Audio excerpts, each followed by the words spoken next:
Watchmen. Who the director? Yeah, he has a specific style. Oh, I'm gonna have to look this up. I don't know who you're talking about. He basically had a hand in creating the the Justice one League movie. The what you call it? The one they got rid of him. Yeah, Zack Snyder. Zack Snyder. You can see Snyder. like his style, like low key, like in a lot of these movies. Yeah. The Snyderverse. Yep. I think he might have been the guy that had been running like DC, but I don't know. The pivot to James Gunn was good though. Like everything I'm hearing about it is positive so far. Yeah, because James Gunn, I think he was like the director of the Marvel movie. What was it called? Guardians of the Galaxy. Guardians of the Galaxy, which was cool. You know what I mean? It was like nice and cool. But it's kind of interesting though. They're going to that route. Yeah.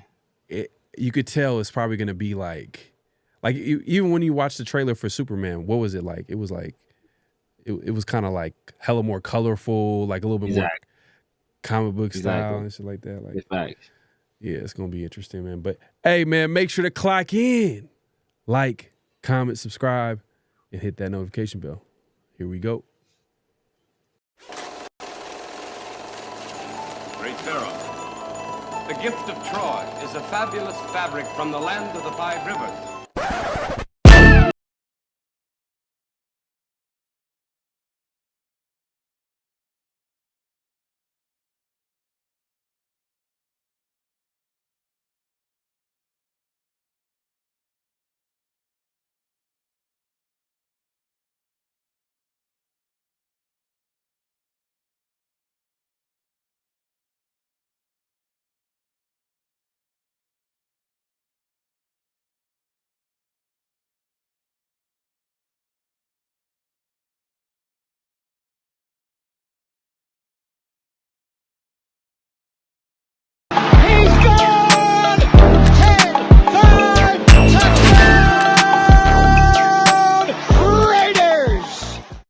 Years ago, when we came to Los Angeles, I really believed that the greatness of the Raiders would be in its future.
We are back for another edition of Around the Shield, man. Hey, man, it's my guy, the Severe Raider. Obviously, myself, PharoahNFL, man. Hey, man, we have another great show lined up for y'all, man. Hey, but before you do anything, make sure to clock in, hit that like button, hit that subscribe button, hit that notification bell. We are going live on both our channels. Usually this is a pre-recorded episode, but you know what? Like we said, man, it's the off season. You know, news is coming in. It's very fluid right now, so we just gotta come in, man, live. So that's why you gotta hit that notification bell so you be notified when we do come live, man. But we appreciate everybody coming through. But yeah, man, it's a lot to talk about. Well, kinda, sorta. You know, we'll make it interesting today. I mean, the Raiders haven't really been super aggressive in free agency.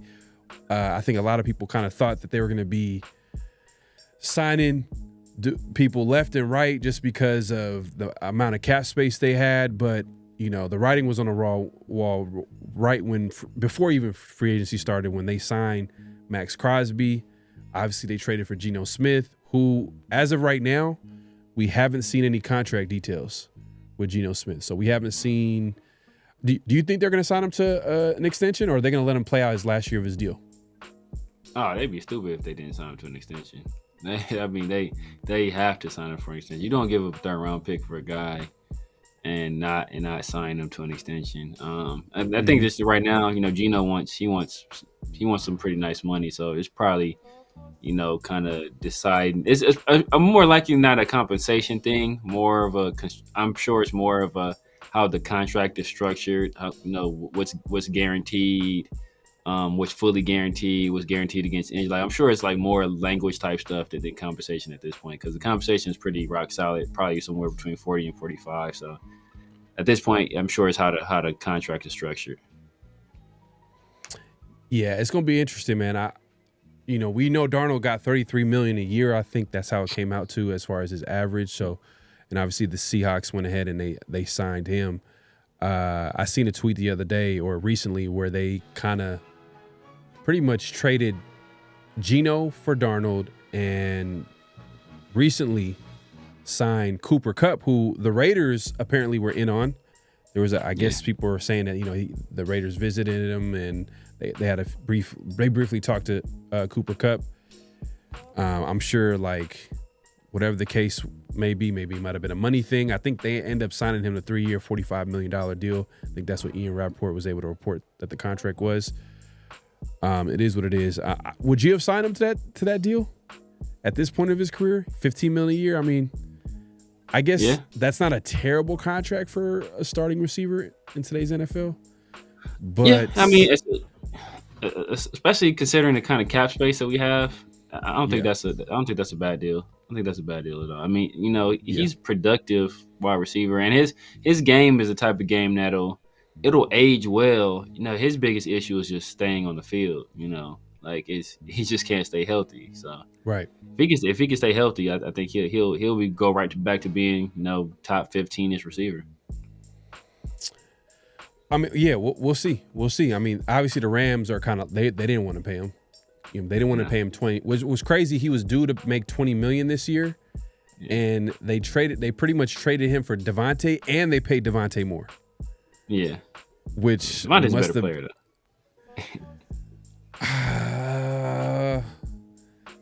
I understand what you're saying, but then at the same time, like, damn, like Cooper Kupp had his run. I think he did. As of late, he was cold. Yeah. Bro, he was getting like, I think there was a season where he had like 1,800 yards receiving. Wasn't there like a season where he had like, I want to say he had the triple crown. Yards? I think he got the triple crown one year. He led the league in receptions, yards, and touchdowns receiving. Right, and I think a lot of Cooper Kupp issues has been injuries as of lately. Yeah, and I think that's what the Rams are probably betting against.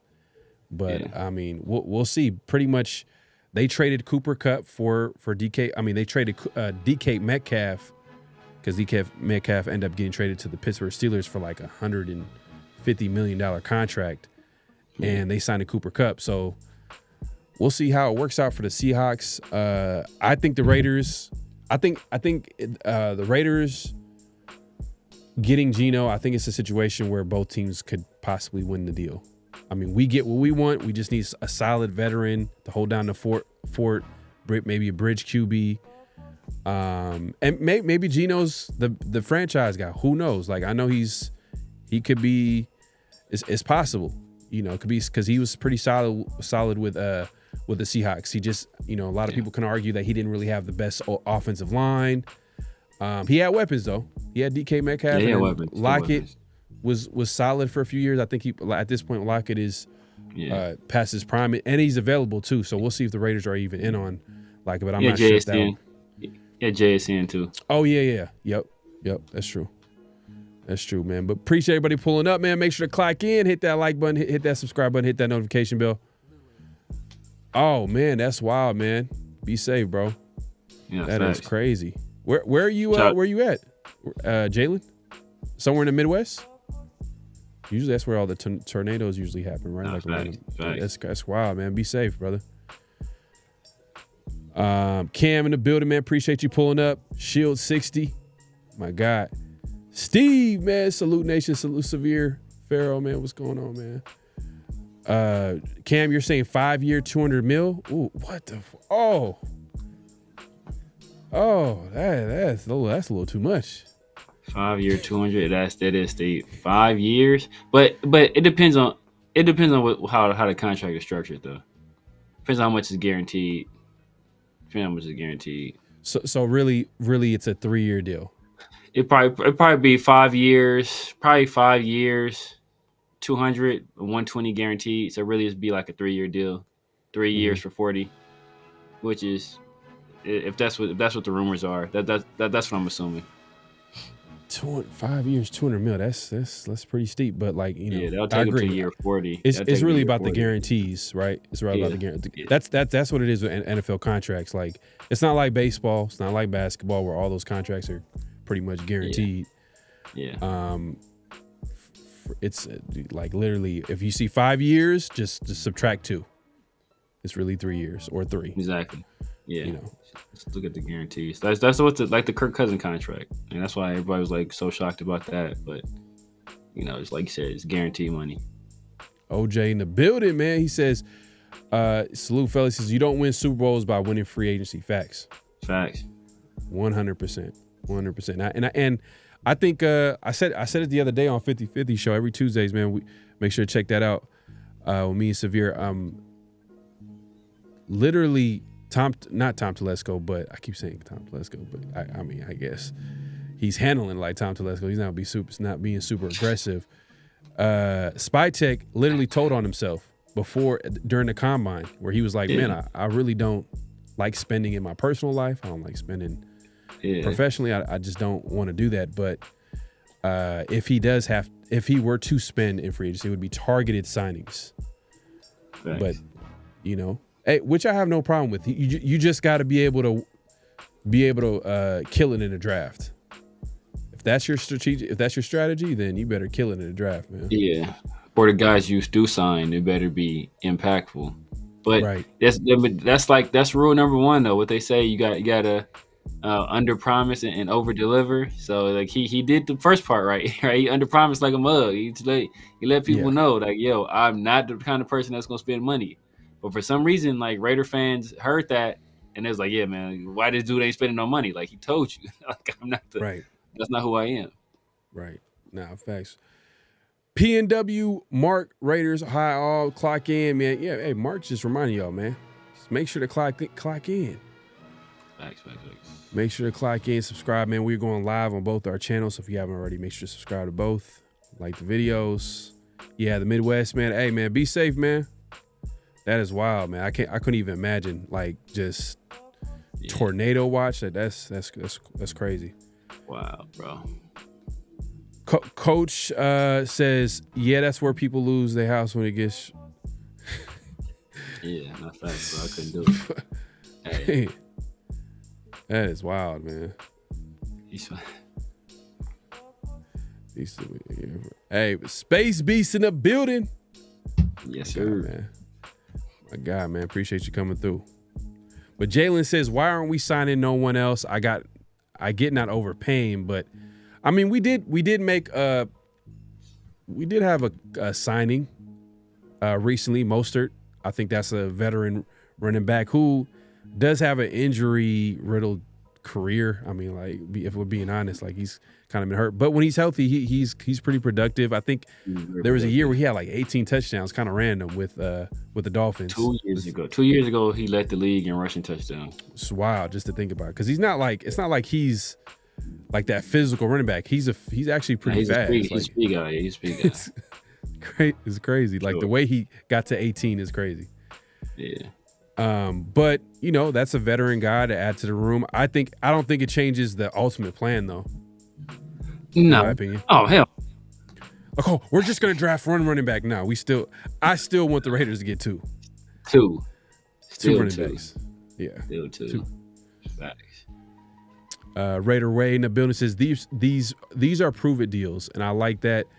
Earn that contract. Facts. 100%. Facts. Steve said, I swear we never getting a first round QB. Jamarcus Russell, man. I think it's Jamarcus Russell probably like really ruined it for all the future QBs. But no, to be honest with you though, I think a lot of it has to do with just being in position to get a QB. Yeah. I mean, for being honest, maybe there might have been a chance that I think we could have got CJ. There was definitely a chance we could have got CJ. Yeah. I felt like the Raiders had like a package to get up there, but they just weren't willing to pull the trigger for whatever reason. Maybe got CJ. They wanted to get Bryce. So they tried to get up to get Bryce and they couldn't get Bryce. They probably could have got it to get CJ. And they just elected not to do it. And if you believe maybe some of the stories that a lot of it are pros, Dave Ziegler, it was because of McDaniels. Because McDaniels wanted Bryce, and that's the quarterback that he wanted to pull the trigger for, but not CJ Stroud. But yeah. But in other news, I guess I don't know if you've been paying attention to the Texans.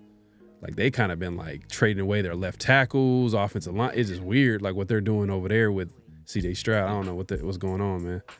But either. Yeah, they picked up I think they picked up Christian Kirk for some reason. That's the guy that ruined it for I guess every team that wanted to get a receiver because he got once he got overpaid. Well, the Jaguars ruined it. Ruined it. Yeah, because when you get overpaid, they paid him. They paid him and they paid our boy. What's our dude? Oh, Jones. Zay Jones. Yeah, they paid him and they overpaid Zay Jones. So.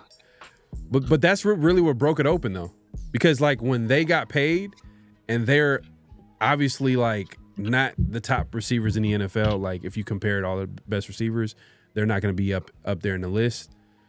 I'm sure all the other receivers that were better than them that were up for contracts are like, look, I'm better than this dude.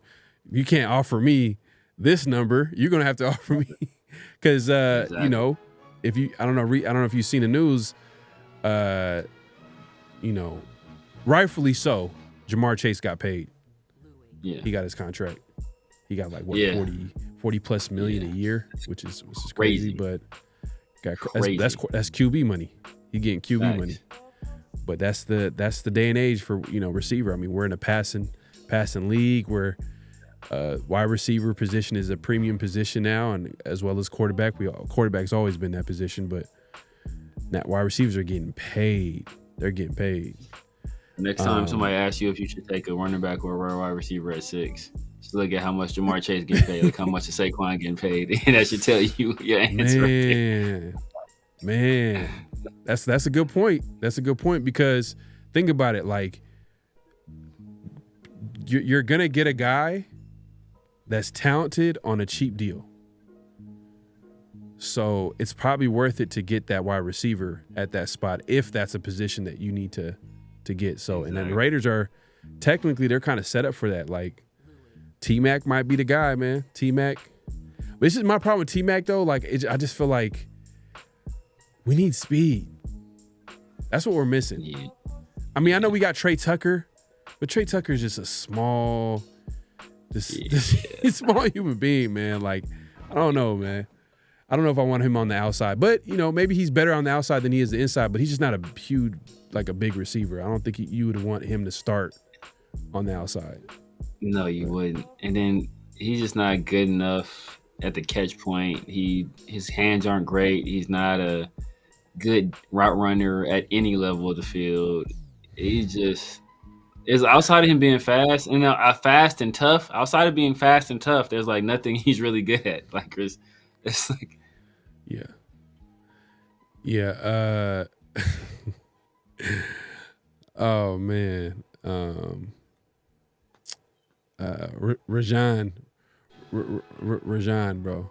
I'm not. yeah. I Oh, can't. I can't. I can't. I can't say without being obvious. I I can't know say what you without mean. I peeped it. Okay. All right. And then, yeah. We'll wait to see how this plays out. Right. We'll take a wait and see approach to this. OJ says, I don't understand the narrative of Spytek not doing anything. The man traded for a starting QB, brought back Kuntz, paid his. Yeah, he's been handling the offseason pretty smart. Yeah. And he's and I like if anybody's looked into like Spytek, you've heard him in like certain interviews talk about how much he values the pass rushers. Pass rushers are hard to find, and he's literally said this. And guess what he did? He brought back Kuntz, but what he didn't do was bring back Chase Young. Yeah. Could have brought him back on the cheap too. Yeah. 1 year, $5 million deal. Yeah. Taking that. But I mean, obviously he just got 5 sacks, but still, like that's not going to be your starting pass rusher. And I think he held down the fort with Kuntz out and all that type of stuff. But you know, him being like your third pass rusher off the bench, now it's Tyree, which you know, Tyree is just. I don't want to bet on Tyree getting being paid. I wonder how much Tyree getting paid. Tyree got to be making like 12, 15. Because first round rookie deal. Actually, I'm gonna look that up. I'm gonna look up how much is Tyree getting paid on his rookie deal. He's probably pretty getting paid well. I mean, first round deal. Think we paying Tyree and we not playing. We wouldn't pay Chase on. It's like. Let me see. Tyree Wilson, spot track. Let's see what spot track is talking about. This is crazy. If you haven't already, make sure to clack in, hit that like button, hit that subscribe button. Go ahead, Sabir. What you about to say? But to OJ Rader's point, man, I think Spytek is handling the offseason well right now. I think just a lot of fans are disenchanted because they saw that high number in terms of salary cap space. And they see a new coach coming in with a new offensive coordinator. So they're expecting a whole bunch of activity. And it's not like, we've made like 8 signings or something like that. Like we've made some, but people, it's not enough. The people want like the splash signings. They want they want you to get, T. Higgins. Like they remember people that was a pipe dream. T. Higgins and Trey Smith and, stuff like that. So, and when we don't go out and make those big name signings, it kind of deflates people a little bit. But he's handled the offseason, in my opinion, it's been pretty smart. Outside Alex Kappa, which I really didn't like that too much. But other than that, I think he's done everything pretty intelligently. So I don't know if you can see it here. All right, so this 2025 season, the cap hit he's gonna have is about almost $7 million, 6.8. Okay, it's not that mil. Not that crazy then. Not that crazy. It's not that crazy. Because you got to remember, like those first round deals, they're not like, I thought it was higher. I thought it was gonna be higher. So it's not gonna get. It still doesn't get higher till they pick up that 5th-year option. Then it jumps. Yeah. And the thing is too, like, I think ever since like Jamarcus kind of like ruined it for first round rookies once they start putting in the pay scale. Mm-hmm. Yeah. And I'm using Jamarcus as an example. It's probably other examples of like other players not turning out, but it's just Jamarcus was like a pretty obvious one because he was. Because he held out. People forget, like he held out. He didn't play the majority of his rookie season. Or he did. No, he only missed 1 week. Oh, 1 week. He missed 1 week. He missed. I think, bro. Damn, he missed. But he missed the entire offseason, huh? Damn. He missed the entire offseason. So which was crazy. So for rookie QB too. I think he was the first. Was he the first? He might have been the first rookie holdout to go into the regular season. I believe, because I think Michael Crabtree got close. Yeah. Michael Crabtree, because remember. It's ironic because we were talking about this before the show, but remember we drafted Darius Hayward-Bay in front of Michael Crabtree, But Michael Crabtree's agent wanted to, because usually like you're slotted in, right? Hey, you know what? The first pick is worth this. Second pick, third pick, fourth pick. So if you're drafted after a guy, you expect to get less money, or expected after a guy at your same position, you're expected to get less money than that guy, right? But Michael Crabtree was like, "Oh, I'm the best receiver in the draft. I should be getting more than Darius Hayward-Bay."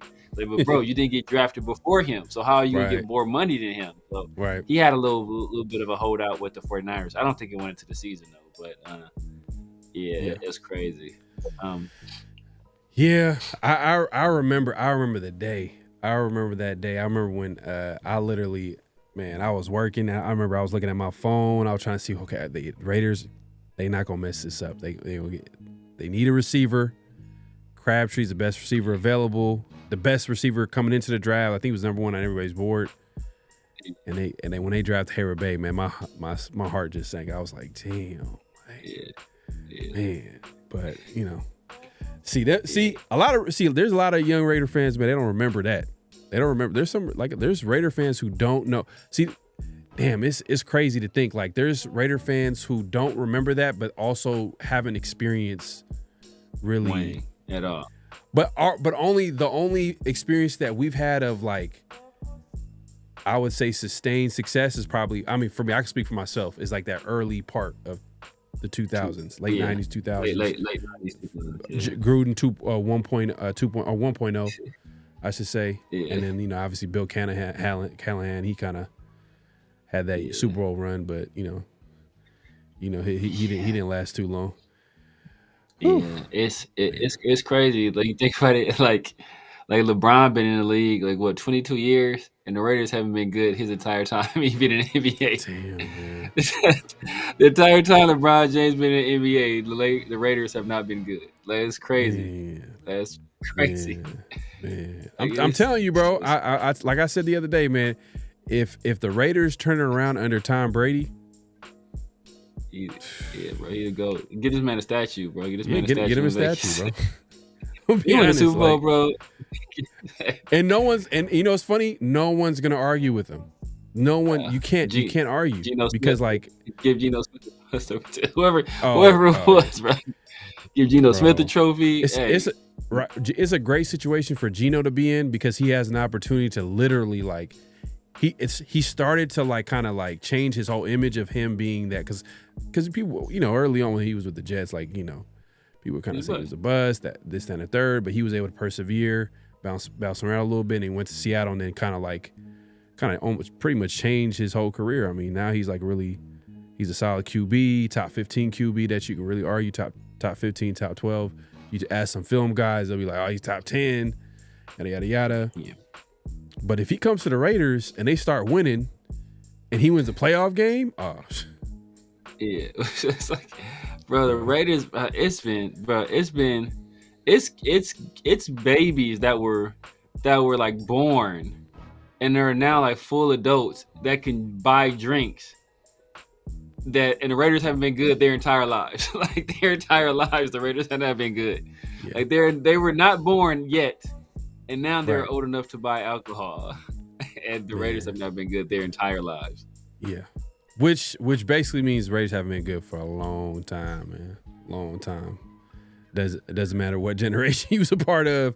I mean, there's some people that remember like that the last Super Bowl. You know what I mean? You might run into a couple people. You know what I mean? I know we got people in the chat that have witnessed that. So, man, y'all lucky. Y'all lucky to see that, man. But.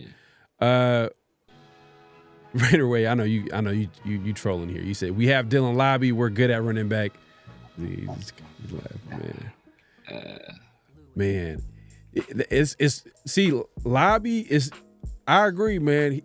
He's.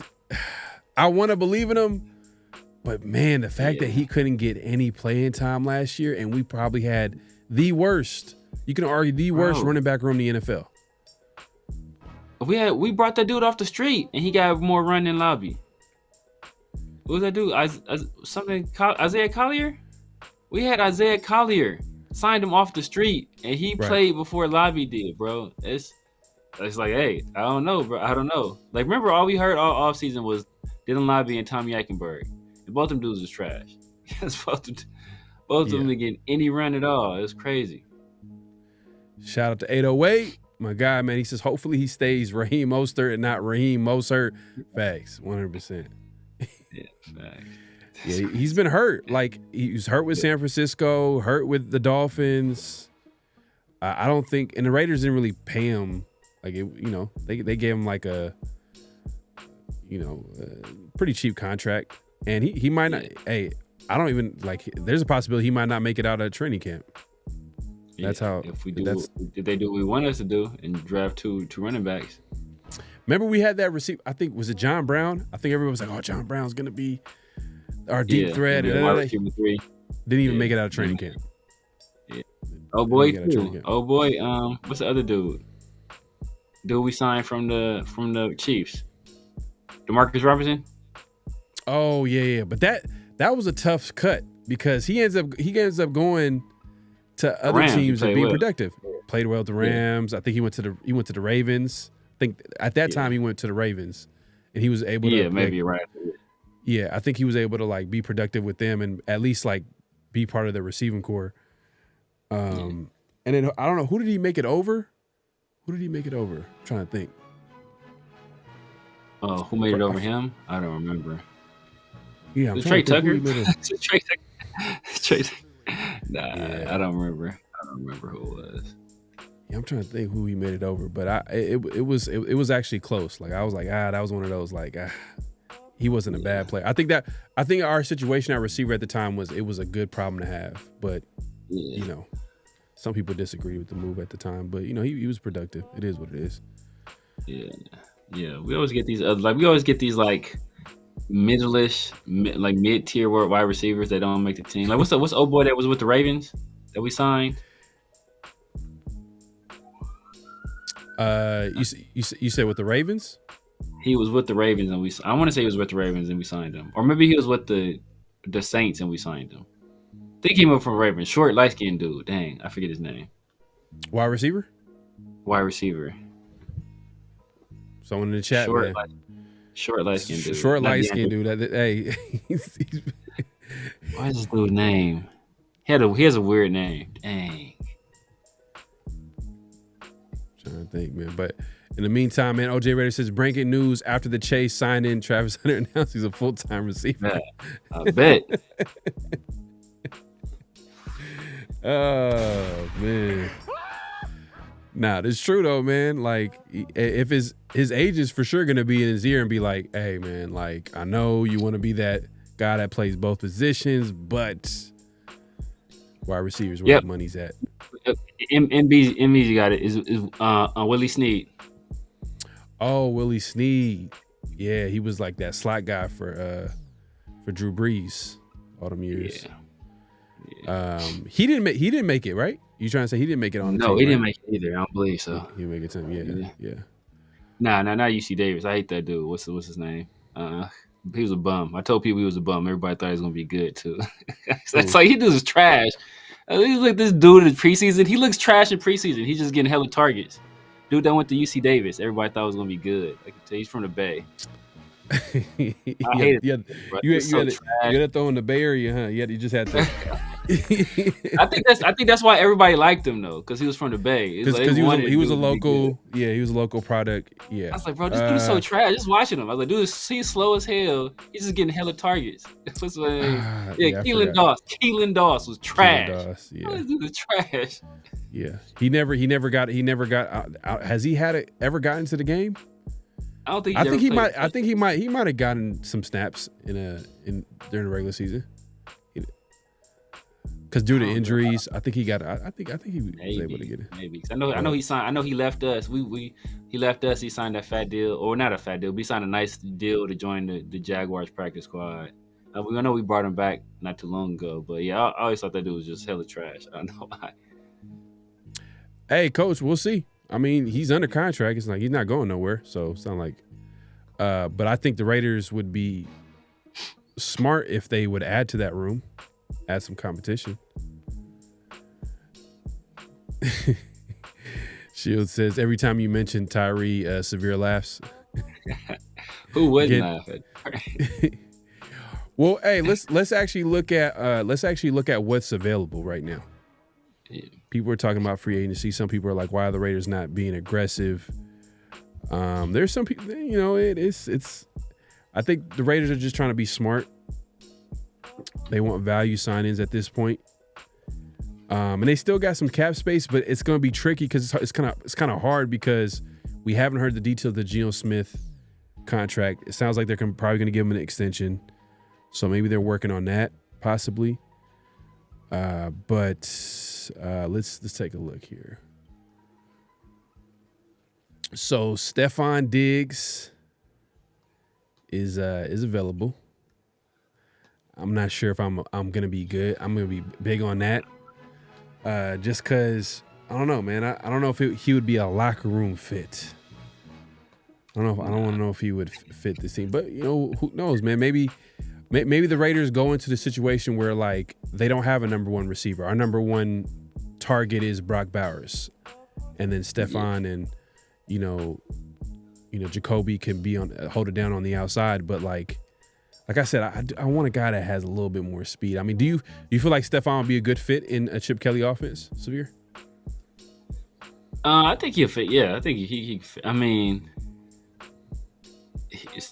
I don't know how good of a blocker Stephon Diggs is, though. You have to be a very willing blocker in a Chip Kelly offense, whether you play in the slot or you play outside.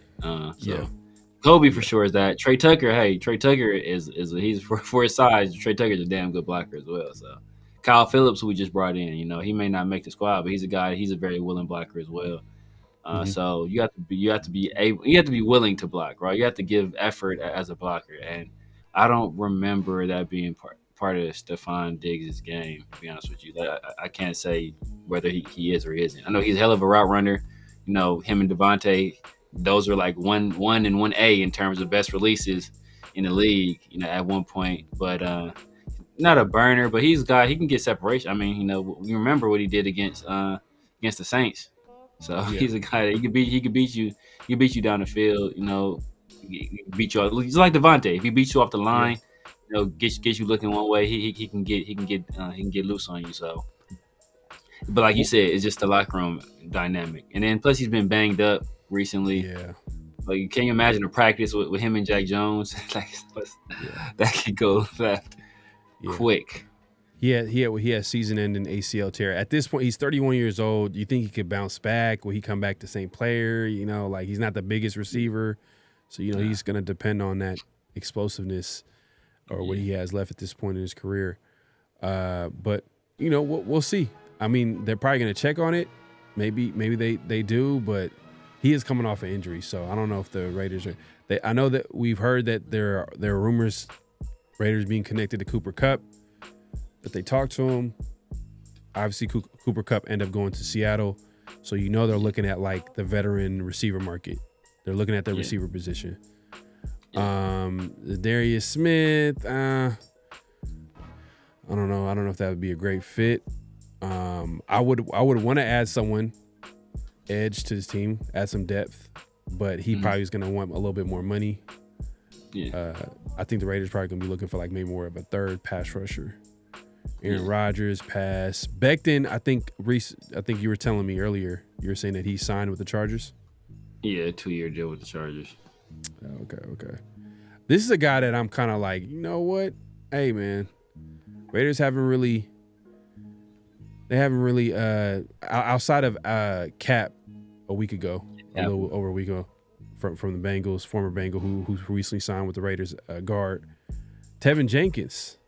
This might be a nice guy to pick up. I mean, I don't know what his contract will look like, but if he's still available at this time, I mean, maybe his contract will be solid. He's 27-year-old. He got a little upside. Injuries have kind of been like an issue for him.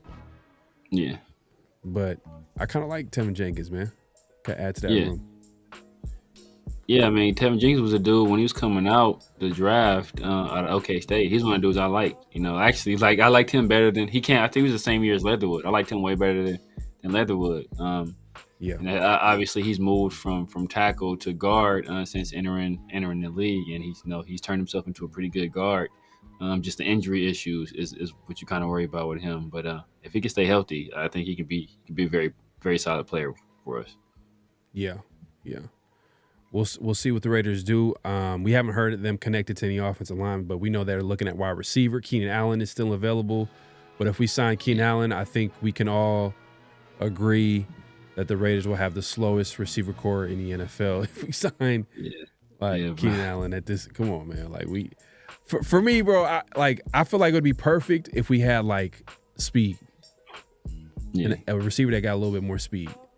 I know you're a big T-Mac guy, but, you know, at least he's a guy that would demand like a double team, like with his size. You know, we've seen the impact of like these talented rookies coming out. I can see that happening. But Keenan Allen at this point of his career, I don't know, man. Like, we already got Jacoby Myers. We already got like Brock Bowers. I mean, they're going to be like kind of be in the same part of the field. I remember, what was it, last year? Around the draft when we were talking about like the weapons that we had, and I think it was you that we were talking about this. Like a lot of the receivers are going to be occupying the same part of the field. Yeah. So we need someone that could like maybe Trey Tucker. Maybe Trey Tucker is that guy. Maybe Trey Tucker is going to take that next step this year, but who knows? But I think that Raiders should look into getting a guy. I don't know if there's anybody available that with some speed at wide receiver at this point in free agency. Maybe they're going to have to look in the draft. So we'll see. True. I mean, what I will say, what kind of mitigates that a little bit is that so many teams are playing too high. Like they're playing too high shell because they're trying to keep teams from beating them deep. That it opens up a lot more space underneath, both for the pass game and for the run game. So it might mitigate a little bit the need for. I mean, you still need it. Obviously, you still need speed on the field, but you know it's not as crazy of a need as it was before because, like I said, so many teams are playing like too high, so they want to just keep everything in front of them. So you definitely so maybe like in the first round you don't need like a speed guy. Definitely in the first round you don't want to like maybe if that's all they are is a speed guy. You can you can take a guy late, and I know we'll probably get into it later as we go into the draft. But there's a guy that you've been talking about that would be like an ideal target. It's crazy that you mentioned that like a lot of teams are playing too high, and the teams that are like winning are the teams that can run the football. Yeah, and eventually once the NFL catches on, and they start running the football, then they're gonna put that. Then what's gonna happen? Exactly. They're gonna put that extra man in the box. Then you're gonna have a guy that can beat the top of the defense and hit. It's crazy how the NFL works. Like it's a cycle.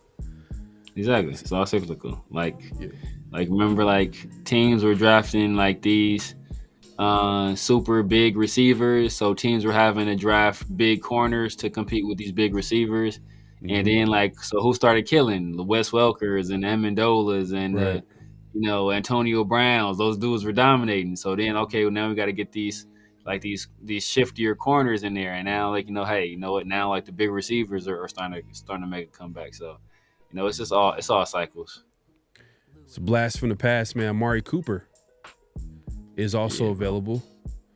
Would you think the Raiders should look in? Maybe bring him back? I mean, he can stay his ass right in the past.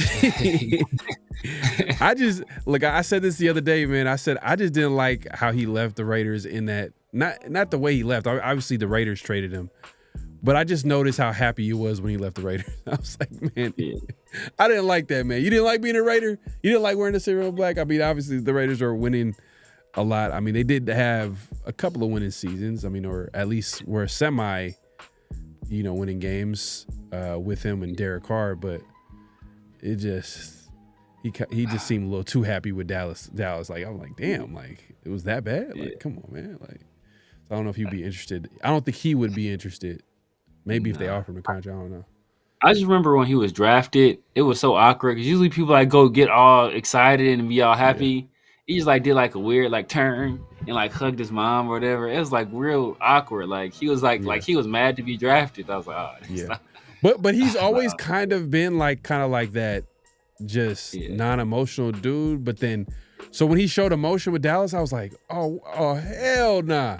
So this whole time I was treating you like you was Tim Duncan. With no, like, just it's a person that just didn't really have like show a lot of emotion. Yeah. And Like, in reality, he just wasn't happy. That's what it was. Yeah. But it was crazy. it is what it is. I mean, but he's kind of bounced around though. He went from the Raiders to the Cowboys, from the Cowboys to the Browns, and then the Browns ended up trading him to the Bills, and now he's a free agent. So, and the Bills don't seem like they're interested as of right now to bring him back. I don't know. I don't know what that's looking like, but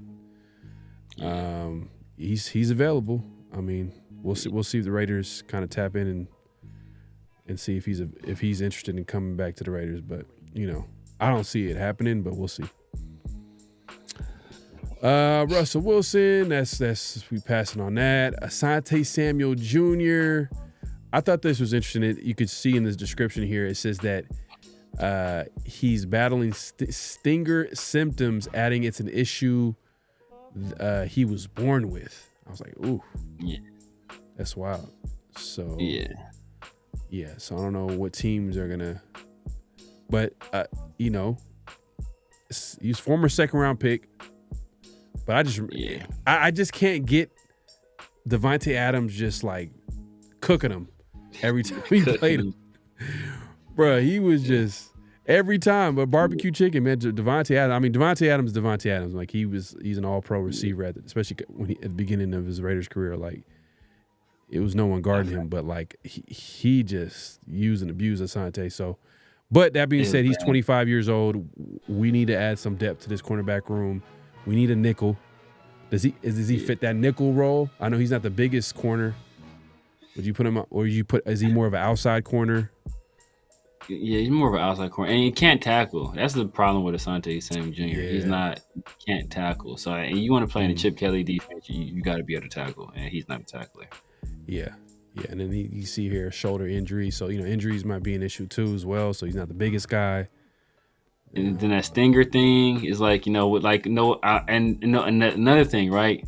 Who was a very talented player, and with the Seahawks that had some neurological issues that the team had to deal with. Percy Harvin, yeah.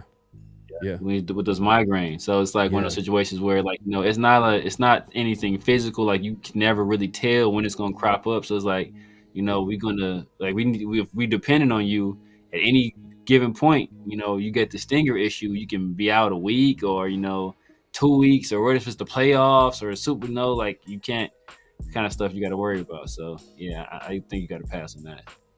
Yeah. Coach, been a fan since 2003. Okay. All right. Well, so you might have seen the Raiders, probably seen the Raiders in the Super Bowl against Tampa Bay. So, Coach? Yeah, Coach. Yeah. Raider Alex says, I ain't never seen this team win a playoff game. Damn. Bro. Damn. Oh, damn. It's crazy. The best game that I've ever seen. Dang, bro. Man, I ain't gonna lie. I'm not gonna lie. Like watching like the Raiders in the playoffs, like that's like for me, it's must see TV. Like it's, I can't miss the game. I gotta watch it. It's because it's competitive football, and at the same time, it's your team playing, so you're gonna be hella into the game. What? Dang, bro. We haven't. Damn, that's crazy. That's crazy. Like man, that's crazy. Like I don't know how you like. I give like hella props to people like that, bro. Cause at least I had some times, right? I had some times where I'm like, bro, we running stuff. Like we bro, like we was on CBS. We was on CBS every week. Every week we was on CBS, bro. Like you could not have our games on TV. Like we was on there every week. Well, if you was in the Bay Area, our shit was blacked out. We had some blacked out games. Even it sucked. Because the stuff. Why do you think I'm a big Greg Papa fan? Because I used to I had to go on the radio to listen to the game. Like, cause Greg Papa was calling the game. Like, and because the game's it's crazy. It's crazy. See, that's what be killing me because the Oakland fans be trying to dog out Vegas. It's like, oh man, this would never happen. Like, we all like, bro. I remember going to. I could drive up to Oakland and buy tickets on the day of the game. It'd be some trash seats, bro. I'll get a room at the La Quinta and just walk to the stadium and just go to my seats. Like Right. it was yeah, man. It was so you can always get tickets, bro. Like I remember we had to put up tarps because nobody would buy so y'all can see the games in the Bay Area. So yeah. That was they did that like it was a creative way for the Raiders to sell out. But that's a whole different conversation, man. But yeah, man, shout out to Raider Alex, man. All the fans that never seen their team win a playoff game. I mean, I'm barely any better. I seen like early 2000. After that, it was just like downhill. So it is what it is. Yeah. Space B says running back in the first. You know what? We're gonna try to enter. We're gonna stay tuned, man. We're gonna do a mock draft and we're gonna entertain what would it look like for the Raiders to draft a running back in the first and how we see it making sense. Not the fact that we want it to happen. It's just like, all right, if they're gonna do it, they should do it a certain way. So stay tuned for that. We're gonna do a mock draft for that. They were good when Magic was. Talking Magic Johnson. It's talking about how the Lakers ain't been good LeBron's entire career. He's like, it's good with Magic. That's facts, bro. That's facts, man. That's crazy. Geno isn't gonna take us to the promised land. Yeah, I mean, I'm not gonna bet on it, but the floor is high though. Like meaning that like, I think he could be a solid bridge QB. So the Raiders, if anything, I don't think it's gonna stop them from getting the QB in the draft. Maybe, hopefully, that guy turns out well. If it doesn't, I don't think it's gonna stop them from drafting a QB the next year. You know what I mean? Just in case like they don't feel like you gotta. Hey man, the quarterback position is one of the hardest positions to get right. Like you got to keep drafting them QBs until you find that guy. And it's funny. It's not funny, but Pete Carroll knows that. He did that with Seattle. Like when he signed Matt Flynn to a big deal, he traded for Tavares Jackson, and who the season prior won like 14, 15 games with them. I think they won I don't know if they won 14, 15 games, but I think he started like 14, 15 games. He started like 14, 15 games, yeah. I was it ain't really like Tavares Jackson might have 14, 15 wins his entire career. It's not even that, actually. Not to hate on Tavares Jackson, but but it was funny though. Pete Carroll kind of took a shot. He didn't mention him in the presser. I think it was funny the way he kind of worded it, but he was like, "Oh yeah, there's some guy that you guys probably don't even know." I was like, "Damn." Damn. That's wild, man.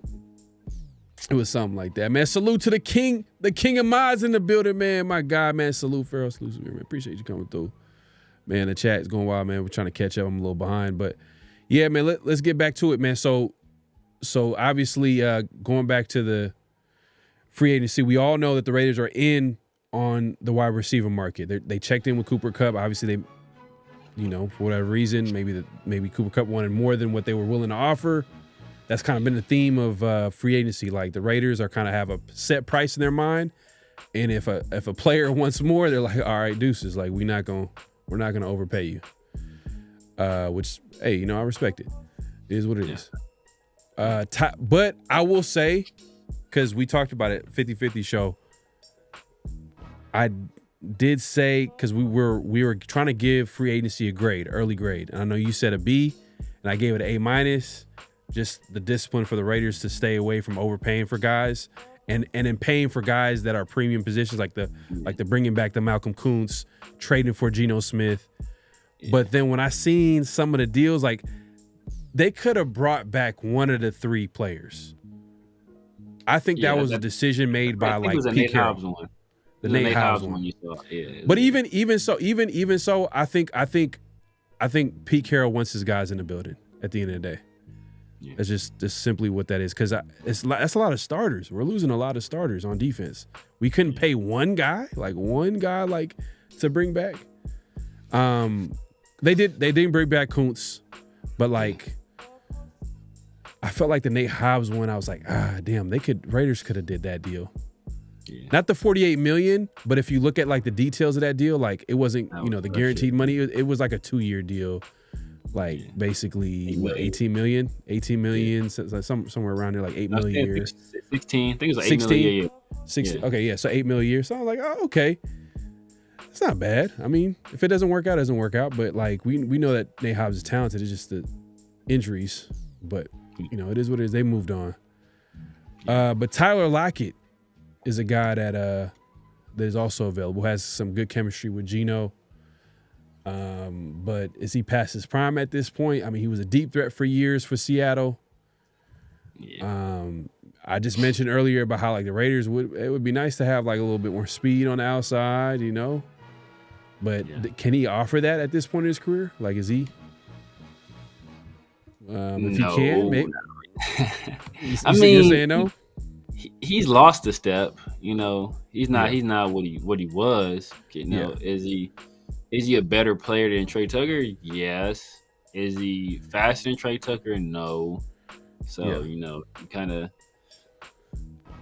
got to look into that. Like, how much do you want to invest in the 32-year-old wide receiver that's losing step? And it probably won't be here after 1 year. Look, I think if they add Tyler Lockett, it's not going to stop him from drafting a receiver that can possibly replace him or beat him out in training camp or something like that, in the draft. Yeah. At this point, I think that's where they're at right now with the market. Cooper Kupp was a guy that we know that's going to start. Yeah. Everybody else now at this point is like, I don't know. Are they even going to make the team? But just add a veteran just in case. Like, just have someone that could hold down the fort if the Raiders have to draft the receiver like later in the draft or they don't draft the receiver at all. It's possible. I don't know. Yeah, it's very possible. Yeah. But yeah, going into let's see, Von Miller, at this point they're too old. Calais Campbell. Damn, Calais Campbell, he's still trying to. Man, still man, my God. Hey, bro, he's a great player, man. He's been around for a minute. 39. I'm not sure if he would catch on to anybody, but he's been playing. Like he played as recently as last year. So yeah. Oh boy, sound like I gotta check it out. I want to see if he retired, but Jason Peters. Jason Peters retired. Mercedes. But he played. The Seahawks signed him last year during the season. It was wild. Jason Peters? Crazy. Yeah, it was crazy. Yeah, he's like 43 years old too. Crazy. I'm talking about Mercedes Lewis. Mercedes Lewis, man, he's been playing for a minute. Is he still in the NFL? He was with the NFL last year. I think he was with the Bears last year. Now they got a new coaching staff though, so Ben Johnson will probably get him up out of there. What's crazy about his career? He's more of a blocking tight end. At this point in his career, yeah. But even before, like he wasn't like a crazy receiving tight end though. Like never really crazy receiver, but that's what he was at UCLA though. Oh, okay. Kind of like a big target, red zone target type dude. Yeah. Okay. He was like a pretty good athlete. He was a pretty good athlete. He just right. It wasn't like he wasn't no burner, no crazy like speed guy, but he was pretty good athlete. But at this point in his career, So this offensive line, Tyron Smith, I don't know if they're gonna do that. I think they're all in on what we got out there at left tackle. Obviously, Colton Miller he's going to be the left tackle, and then Glaze. I think Pete Carroll came out and made some comments saying that like he's really impressed with Glaze. So I think he's probably going to be the right tackle to start to be going into the training camp at least. Eric Kendricks, linebacker. That's another position that we might look into. Would you look into a guy like Eric Kendricks? Nah, he's 33 years old. He had a little bit of a bounce back season, but I'm good. I know I mentioned Nick Chubb before, but injuries is kind of crazy. Yeah, I'm good on that. And I think they basically got their Nick Chubb. Yeah. Signing a cheap veteran, even though he had an injury history, it's like low risk, high reward move with Mostert. Yeah. So yeah, man. I'm trying to see some guys. Elijah Moore. I don't know if I want another small receiver. Is he a deep threat? I don't know if he's a deep threat type of receiver though. He's more of like a. He plays more in the slot though, but he can be a deep threat. He's a great route. Very good route runner, good hands. Yeah. But he's more of a slot, and we need some more height at the position. Yeah. This is a guy, man. I'm not gonna lie. This could be this year's version of if the Raiders pick him up. I don't know if they would be interested. He's 25 years old. Obviously, injuries has kind of been a big factor in his career. But Azeez Ojulari, you know what I mean, for the Giants, former Giant player. He's in free agency. Maybe he could be that. He could fill in that Chase Young role. You know, be that third pass rusher off the bench. Former first round pick. Yeah, I like it, man. This would be a nice little cheap deal. Raiders sign him on the cheap. Yeah. Got some, has some upsides, low risk, high reward move. I like this. Yeah, depending on what he wants. I mean, I'm sure he got a guy like that. He's going to garner interest elsewhere. But the thing that's good about the Raiders is that, you know, like guys like that will look at, hey, you know what? I saw with what happened with Caleb last year, right? And it would have been better if Caleb was able to secure like a long-term deal somewhere else. But the fact that, you know, hey, he turned, you know, a lower contract into more money and to go to another team as well, I think, you know, that might bode well for the Raiders, for guys like that are saying, hey, you know what, I want to rehabilitate myself and get my name on the map a little bit. Like, they'll look at us and say, you know what, I saw what Chason did. Maybe I can do the same thing over there. Yeah. And hey, man, I do think that the Raiders should look into getting a third pass rusher. And it might come in the draft. It's possible. I mean, there's some guys in this draft that definitely the Raiders could look into getting. But I say if they're looking at free agency a little bit to add some depth, I think this would be nice, man. Like I said earlier, man, Tyree right now is a third pass rusher. I don't think they should bet on that. I mean, if Tyree steps up and he can be productive, that's good. But I don't think that the Raiders should bet on him being that guy. But this is another guy like, hey, Raiders should look into this because they got to open in that slot corner. Yeah. Mike Hilton. Do you think it would be a nice fit with this team? You know, he's coming from the Bengals defense. Obviously, they had to. I'm sure they let him go because they had to pay some guys this offseason. We just talked about like Jamar Chase getting paid. Two guys. And that's why Trey Hendrickson is getting up out of there. they trying to win all on offense. They like, man, yeah. They like forget defense. He's still with the team, but he's on a trade block, like officially. Yeah, exactly. Yeah. That's why. Yeah, that's why they about to get him up out of there. Yeah. So, yeah, I don't know. I mean, because they were such a bad defense last year. It depends on what he wants.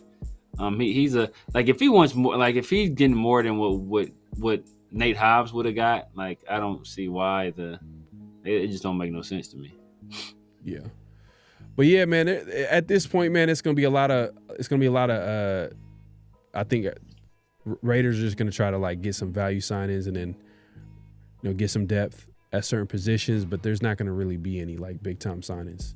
Usually it happens in the beginning of free agency, and then after that, like, and the Raiders kind of like really didn't sign anybody to a big time deal outside of like what happened before free agency, and I think that's what took up most of the cap space.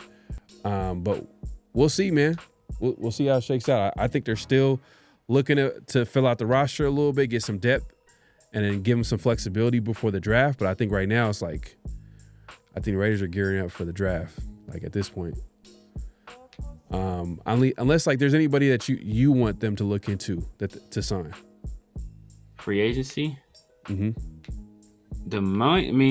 Tevin Jenkins would probably be the top of the list. Yeah. You know, just shore up that other guard position. At least have somebody there to compete with Parham. You know, compete with Meredith too. You know, and Kappa. Like, you know, like bring some more competition in there, some more depth.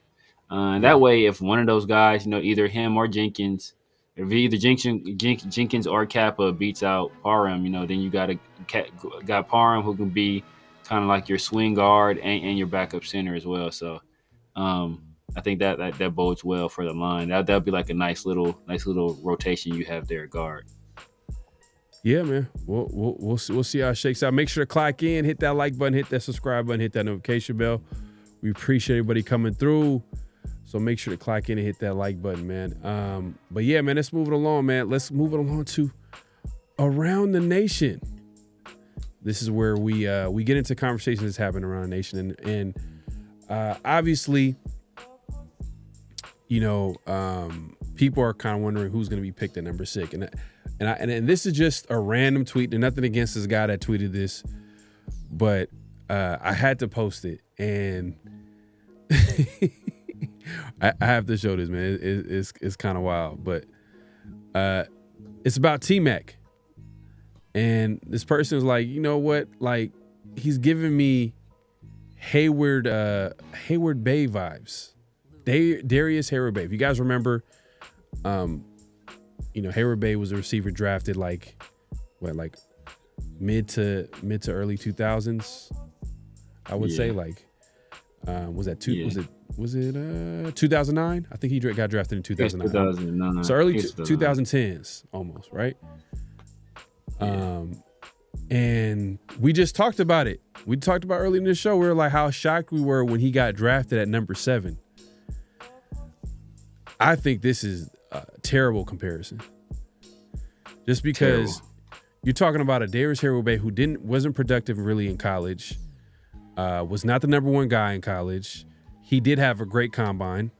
He ran well. He pretty much ran a 4.3 flat. I mean, some people timed him as a 4.2. But he checked all the physical components, but as far as everything else, like he wasn't a guy that like you foresee. Everybody was shocked that he was drafted in the first round. That was crazy. T-Mac is like literally the number 1 receiver on the board, on a majority of everybody's board. So I don't know, man. This is if this was the 50-50 show, we would call this flag on the play. Facts. Facts. I mean, like, you can't find 2 players that are more different than Teteroa McMillan and Darius Hayward Bay. Like, Teteroa was universally considered the best receiver in this draft class. Some people say he's a top 5 receiver to come out in the past decade. Is like DHB was a burner. Really couldn't, really had no routes, really had no, fluidity, no acrobatic maneuvers, questionable hands. Like Teteroa he's not really a burner, but he's a big body guy, great with the ball in the air, super acrobatic, circus catches, like super productive. Like, you get the ball in his hands. He's one of the best receivers after the catch, in terms of, with the ball in his hands. I want to say he was third amongst receivers in missed tackles forced. I think 7th most in deep receptions or something like that. Like he's a guy that's uber productive, right? Like the complete opposite of Darius Hayward Bay. So, I don't see like how you see those 2 players play, see their pedigree, how they're viewed as prospects, and think they're anything alike. It's people just saying stuff to say stuff. Yeah, you know what? And I think a lot of it has to do with like, because there's a lot of people who want to draft Genty. They really want to draft Genty at 6 though. At 6 is crazy. And I felt like we it was like a couple weeks ago we played a clip. It was a clip of Daniel Jeremiah talking about how, like, his view on the running back position, and I felt like it was like the best like breakdown of it. Like literally, you don't want to you want to make sure you don't want to waste his carries, because if he goes to a bad team, literally his first 3 years are going to be wasted. And like, how long is the shelf life of a running back? I mean, for the most part, it's like less than 10 years. You know what I mean? Once they hit that 30-year-old mark, they're almost done. So, meaning that you want to make sure they're coming to a team that's already complete. So what made look, for a good example is look at the Eagles, right? The Eagles already had a complete team. Their team was ready to go. So when you add a running back, like a Saquon, it just makes that move that much better. It makes him that much better, and his impact even that much better, I think. But if let's say Saquon went to the Giants, I think you made this point before too. I think you probably made this point about how like the difference between Saquon playing for the Giants and the Eagles is huge. It's like Saquon couldn't do much to help out the Giants at the end of the day. Yeah. Because they had problems in a lot of different areas of the team. Yeah, good running backs don't fix bad rushing teams or bad rushing offenses, right? Like if you they can mitigate some of the bad and turn it from maybe terrible to mediocre or slightly above average, but you aren't going to take a bad rushing team and put a good running back there and all of a sudden it's good. But what they can do is do what Saquon did and take a team that's already pretty good at running the football and supercharge that. Remember Miles Sanders was considered one of the he was very productive when he was with the Eagles at one point, right? Mm-hmm. And ironically, I think Miles Sanders was Saquon's backup in college, if I recall correctly. But then they get Saquon, and Saquon turns that into the best rushing offense in the league. And dang, coach, that's unfortunate. You picked the worst time. Damn, dog, you picked the worst time to be damn. Talking about man. Bro, that's like buying Blockbuster stock after Redbox got invented. I think I'm gonna invest in. I think I'm gonna buy some Blockbuster stock right now. Man, after Netflix, after Netflix came onto the scene. Damn, dog, that is, man. I'm sorry, man. You stronger than me, man. What's crazy is I think Blockbuster had an opportunity to buy Netflix and they passed, or something like that. It was something crazy. Yeah, something like that. Yeah, it was something crazy like that. But that's a whole different conversation. But yeah, man, Coach, man. But he says, no, I became a fan after the Super Bowl season. I was actually a lukewarm Bucks fan that 2002 season and converted after. What part of the ass whipping made you was you sympathetic to the Raiders? Like, damn, bro, these dudes got you saw us get our ass whipped. Coach, man. I really want to root for those guys. Man, this is how the origin stories for the bad guys start. You know what I mean? It's crazy, man. But man, we appreciate everybody coming through. Make sure to clock in, hit that like button, hit that subscribe button, hit that notification bell. Hopefully we're able to draft guard in second or third rounds. TN says, we'll see. Second and third round? That's kind of, I don't know, man. I don't know. I want to add. Hey, look, I have eyes on us adding a young QB possibly, or even the best available running back. Yeah. To be honest with you, it'd be perfect time to look at whoever is the top running back at that board. I mean, obviously, if let's say Hampton gets drafted early, I mean, I think Hampton's probably gonna be drafted in the first round. Okay. Yeah, I don't think he's gonna get out the first. He ain't gonna get past Pittsburgh. Genty gonna go probably. Genty, I doubt if Genty gets past the Cowboys. Hampton not gonna make it past Pittsburgh. I don't think so. But even then, even if Hampton is available after the first round, Raiders, what pick are they picking? It's pretty much the same. It's the 7th pick or 6th pick in the draft in the second round. So it's they're gonna have to trade up. Yeah. I mean, it's not that serious. Yeah. I don't want us to trade up for a running back in this draft. Nah, hell no. You see what I'm saying? It's just Nah. I mean, if he's there, if he falls to you, you gotta take him. Damn, you gotta take him in the second round. If he falls all the way back there, you gotta take him. You can't pass on Derrick Henry again like we did. Right. All right, you gotta take him. So, but if he's not there, yeah, like I said, I'm cool with Travion. If we get Travion in the third, you gotta look at who's on the board at that point. Depending on what we do with the first pick. It all depends on what we do with the first pick. Mad Dog, I know. Hey, I know you heard me say it earlier. I'm catching up on the chat, man. Appreciate everybody coming through, man. So, what do you think of either signing Ojulari or Fowler at edge after losing Chase Young? That's what I'm saying. Ojulari would be nice. Fowler, I'll do Ojulari. Yeah, I'm cool on Dante Fowler. I like the upside on Ojulari. I mean, I just think that his issues has been health. But if you get him on a cheap 25-year-old talented pass rusher, when he's in there, he's productive. I'll do it. And you put him on limited snaps. You know, like put him under a coach like Rob Leonard, and a creative defensive coordinator, or defensive mind like Patrick Graham. Yeah. They're gonna find a role for him. And I think this is the year that Max,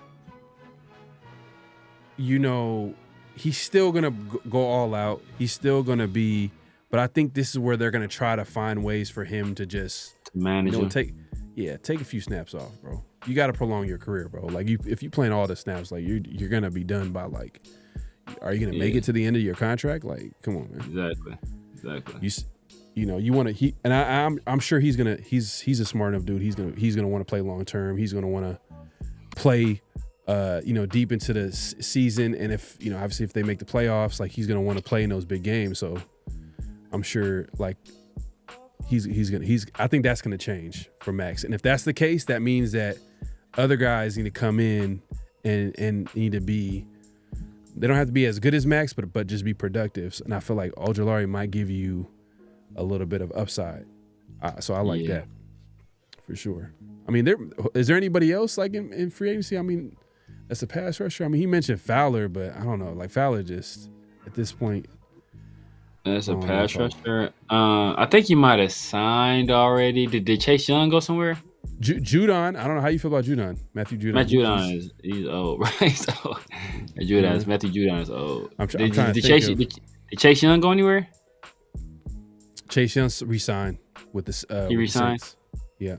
He's right. So okay. Then I can't think of any other young young guys. Yeah, and you never know. We might end up drafting a guy. Possibly. That would be crazy, though. That'd be crazy. Like in the first round? Yeah, that'd be crazy in the first round. That'd be ridiculous. That'd be like ridiculous. That'd be ridiculous. But, I mean, we did take Arnett in the first round, so I've seen – we just talked about Darius Hayward-Bay, so we ain't seen the crazier things. We've seen Leatherwood. We've seen Hayward-Bay. We've seen – take a kicker in the first round. We didn't see some wild stuff, bro. So it's anything can happen with the Raiders. I think like that at number 6, someone that would be close to being a pass rusher, which he's not. He's a D tackle. Is probably Mason Graham getting picked at number 6 if he drops down. Abdul Carter is probably going to go like in the top 3, top 4. Sure. Like he's not going to drop to 6 at all.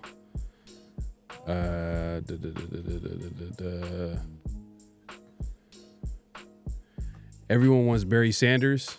Yeah, that would be nice. Yeah, it would be nice. Too bad he's not in this draft. Like, let's see. So, I think Steve says I think Spytech Pete gonna want a linebacker day 2. Either Schlesinger or Demetrius Knight. I think Schlesinger is your guy, right? Well, not your guy, but like he played for UCLA. I like Schlesinger, but I think my opinion, second round is too early for Schlesinger. I'll wait to the third, and if we get an extra second round pick and you got someone to play with, maybe.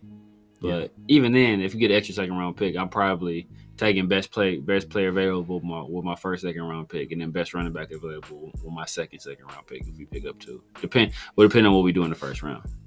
Yeah. Well, let's move it along real quick. Make sure, like I said, make sure to clock in, hit that like button, hit that subscribe button, hit that notification bell. Let's just get to extra point.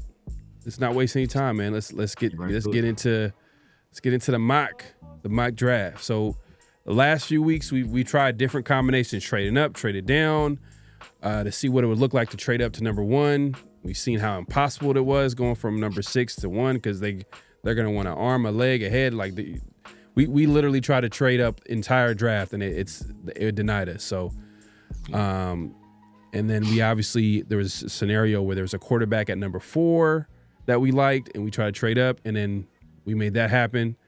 But now things have changed. Raiders got their bridge QB. The likelihood of them trading up and get a QB is slim to none. I mean, unless like Cam Ward is there at number 4, then I'm like, okay, maybe the Raiders,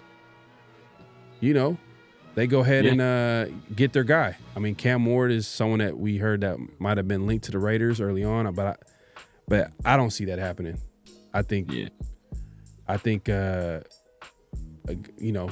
Cleveland was able to sign Myles Garrett to a big time contract extension, but I'm sure part of that contract extension was like, we're gonna get a QB. Yeah, you know what I mean. Like, we're gonna pay you this money, sign back, because he wrote a whole letter. He was like, oh yeah. He was pretty adamant that he wanted to like leave, and then all of a sudden money talks at the end of the day, but I'm sure he knew that wherever he was going to get paid. Oh yeah, for sure. So you can't trade for him and not pay him. That would be stupid. Right. But my point is that the Browns are picking number 2, and I'm sure part of them re-signing Myles Garrett is like we're probably gonna get a QB. And like, Deshaun Watson, I'm sure like probably lost that locker room. Like, it's that whole situation. Deshaun he didn't lose Jameis. Jameis was still a believer. Right. But so I see the Browns picking QB. So I don't see Cam Ward getting past the Browns. Now that in this draft, we're gonna entertain another trade down. And keep in mind that we're gonna trade down and see if Genty's on the board, because that's the only way I would see like come on, man, like we can't. I just don't want to pick Genty at 6. Exactly. If you're gonna pick Genty, then trade down and pick another second round pick. Like try to get another second rounder, because we got too many holes, man. We got too many other positions that we can fill. Like think about it. Like we need linebacker. You could probably grab a corner. Yeah. Safety. Safety's look, like we lost out on Morris. Who's gonna be on the other side? I mean, we did pick up Jeremy Chin. I understand that. Chin, yeah. So that could be, but then, they can make it. You can make a case that they can actually address, get a safety that they like. They want, especially Pete Carroll, because obviously that's his forte, doing that secondary in the past, Legion of Boom. We all know that. Yeah. So let me go ahead and set this up, man. We're not wasting your time. Yes, sir. All right. So, what's up? There's a lot of different directions they can go. So, like, a lot of different directions they can go in this draft. When you have, and that's, I guess, it's not a good thing, but one of the I guess benefits of having so many needs is that there's a lot of different directions you can go. So you're not really limited in what you can do. Right. So I'm gonna go ahead and put the Raiders, and let's go. Let's head into this. See what happens. Watch Genty go like 3. All right. So real quick, Carter goes number 1. Yeah. Well, see, this is where I'm like, God, like, come on, man. Like, this is weird. Watch New England pick up Genty. Wow. None of the QBs go. That's wild. That's what. Well, hey, man, that is. See, now what's gonna happen is like, oh, you guys traded down with the QBs on the board, and then before going into this, we said we're gonna trade down. Y'all did this last. You gotta trade down. You gotta trade down. I'm gonna trade down just to. Oh my, Cam Ward and Shador on the board. Both on the board. But damn, Cam Ward's on the board. That's crazy. All right. That's never going to happen, though. Just to let y'all know, we would actually draft Cam Ward right here. Easy. But just for purposes of like, because we want to trade down and then like draft Genty. Yeah. And see what that would look like. Or trade down and draft another player outside of, obviously, Cam Ward would be the guy that we draft right now. Easy. This is not like we're not going to. That's the first option, only option right now. But we're going to go ahead and see what the 17? 17 is kind of low. Second round pick. I think that's a 4th or 5th round pick. In a future second. No one cares about that. Only one trade offer. Ugh. With both QBs on the board? That's crazy. That was only one trade offer with both QBs on the board. That's wild. Dang. It's crazy. That's crazy. People is I might not have messing to. with anymore I might have to start this over. Like this is not realistic at all. at Come all. on, like what are they doing? They trying to. Yeah, I'm gonna reject it. I'm just gonna reject it, and then you know what? I'm gonna start this over. But before I do that, I'm just gonna draft Cam Ward. Just so we can do it. I gotta do it, man. If So Cam we is can on do the it one board, time. man, what the fuck? Hell yeah, what the hell? Do it one time. Hell yeah. Man. Let's see. I shake. Genty went number 10. Okay. All right. We'll keep that in mind. So we'll just let this play out real quick. Yeah, that makes sense to the Bears. That makes sense. Oh yeah. Let me restart. I'll restart. Oh, I can restart it. Yeah, for sure. Let's restart it. 10 to the Bears makes sense. I can see that. All right. Let's restart it. All right.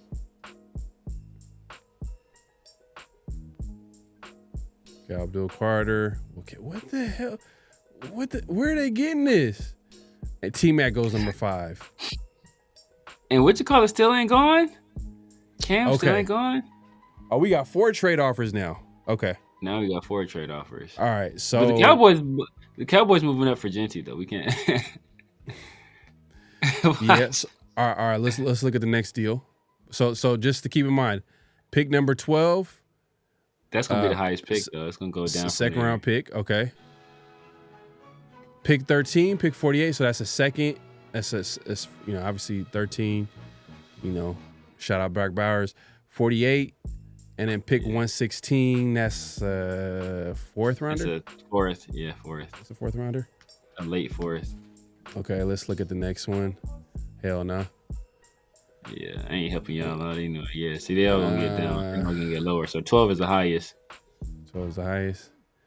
Damn. Yeah. Okay, just again, FYI, because I know someone in the chat's gonna be like, Cam Ward's on the board, draft him. We're trying to trade down. So obviously we would draft Cam Ward. We just want to just see how it looks like if we trade down and who we would get. So I'm gonna pick this Dallas chick just because it's a high second round pick. I think they're gonna take though. I think they're gonna take Genty. You think so? Or, yeah, let's take it there. Let's take it. Maybe they're tired of Dak, man. You know what I mean? Maybe they're thinking about life after Dak. It might sign him. That'd be crazy if they take Cam Ward. But yeah. Yeah. The next best thing is this one, but let's go. Let's go here. I'm gonna accept it. Accept it. Take Will Where Johnson. they go? Oh, Will Johnson. Okay. Let me see. Let's see. The 49ers. Will the 49ers do it? Now they got CMC. Oh, well, I think we're good. Damn. We low key should take that Dolphins deal. But that was fine. Oh, no, because it would have been well, technically, yeah, because they would offered us more picks, but then like we're only doing it like to the third round, so it's like it doesn't matter. Exactly. Yeah. Okay, so resume draft. Mason Graham at 11. Oh damn, Mason crazy. Graham draft. This draft is at like, God. These sites is trash. These sites is trash. What are they doing? Right, 34. Yeah, Yeah, I'm 34. What? Like, y'all smoking. Yeah, I ain't helping them out. All right. Let's take. So in this scenario, all right, if the Raiders wanted to draft Genty, which a lot of people are Did saying Shador that, go in front of what you call it? Yeah, he went to the Jets. The Jets. It's crazy. And then Cam Ward went to the Saints in this mock draft. It's crazy. That would definitely be the opposite though. Yeah. Because the Jets play outdoor. They need somebody with more arm strength than Shador. So they'd have to take Cam Ward. And the Saints playing in the dome, that's perfect for Shador. Yeah. Yeah. I just think that. I think the Titans are taking a QB. I think the Browns are taking QB. I think the Giants, they want to get a QB, but it's just, yeah, I don't know. I don't see it happening, bro. But yeah, anyways, Raiders are on the clock. We're drafting Genty. So, oh yeah, my bad. Yeah, so so in this draft we're playing out scenarios where we take a running back in the first round, seeing what we do from there. So we're always going to take Ashton Jeanty. Neither one of us want to take a running back in the first round, but we're trying to see if there's a scenario where that will make sense. Facts. All right. So now, oh damn, I wanted to deposit. Jackson Dart. Fuck. Jackson Dart went. Seattle. 2 trade offers. Nah, I don't want to do that. Go off trade. I keep doing it the wrong way. Seattle smoking. That's our third round. That's next year's pick. I'm good. Yeah, Okay. they smoking. They smoking. I'm good. Reject. But in reality, I would do this though. I would do this. Like in real life, I would do this. Oh Dropping for three spots to get a second round pick, and then you just give them the next year, third round. the fourth. Yeah, hell yeah, I would do this. Yeah, I do. Yeah, I do it. But yeah, not just this for year. like mock draft purposes. Rejection. All right, so who we taking on the board? Let's take a look. There's a couple of offensive guards. Oh. Who do you have? Trey Harris. No, Trey Harris too slow. I like Gray Zabel. Offensive guard. Not trying to say. I like Gray Zabel. Let's see what the running back was looking like right now. Everybody's still there. It's so many guys there. Man. Somebody takes. No, he probably lowers. Is Scatterboo still there? Lower? Like, you see him right there. What's crazy is that remember, like, everybody was talking about Cam Scatterboo at one point. And for the past month, you ain't heard a damn word about Cam Scatterboo. Yeah. You ain't heard a word about Scatterboo. Because he was killing in college, but it's just that, like, the combine, and he didn't really participate in the combine. No, I don't think he participated. He might have a pro day. He jumped. I think he had a high jump. I remember for sure. I don't know if he ran. I don't remember if he ran or not. I know for sure he had a good vert. Did he? Yeah, he had a good vert. He had like 30. I want to say 39, I think, something like that. 39 and a half, 39. Let's see. I don't remember if he ran though. Scatterboo. Let's see. Did he run? I don't think he did anything. Well, okay, let's see.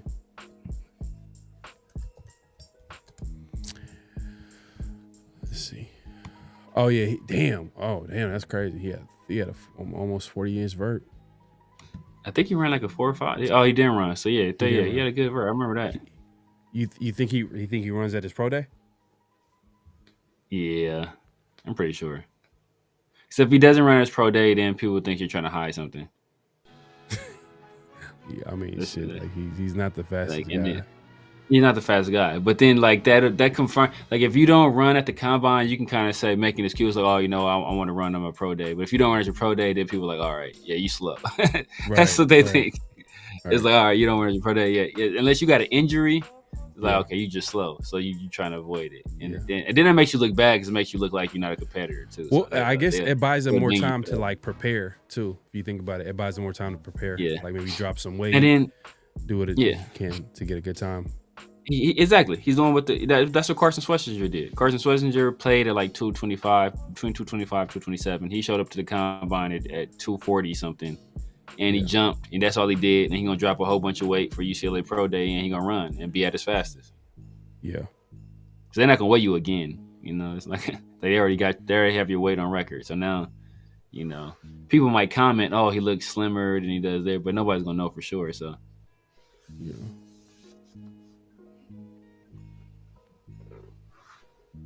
Maybe might look at corner, possibly. Let's see. Yeah, I like Benjamin Morrison. Benjamin Morrison, I think he can play nickel too. Only thing about Benjamin Morrison is that he's had 2 hip injuries on the same hip. So it's like, because he was probably like just pure corners. Well, depending on what you play. Well, depending on where you put Travis, right? Depending on where you put Travis, if you consider him a corner or wide receiver, Benjamin Morrison entered in this year, he was either second or third. He's right behind Will Johnson. Or Travis Hunter. So I still have Will Johnson above Travis Hunter. So if you have Travis Hunter at corner, then Benjamin Morrison would have been third. If you don't, then he would have been second behind Will. Well, just based off like how they're valuing right now the running back position, it kind of might be a little too early for us to get one. Because Hampton went early. That's why I was like trying to stop it. Maybe to possibly trade up to get maybe a Jackson Dart possibly. You know what I mean? Because he ends up getting drafted by the Browns. Hampton goes to the Giants. So then we can look at like other positions right now and try to get a better value. Xavier Watts. Let's see Xavier Watts. Ooh. Okay, Patrick Graham. You know, Pete Carroll special right there. Let's see linebacker. Let me look at linebacker real quick.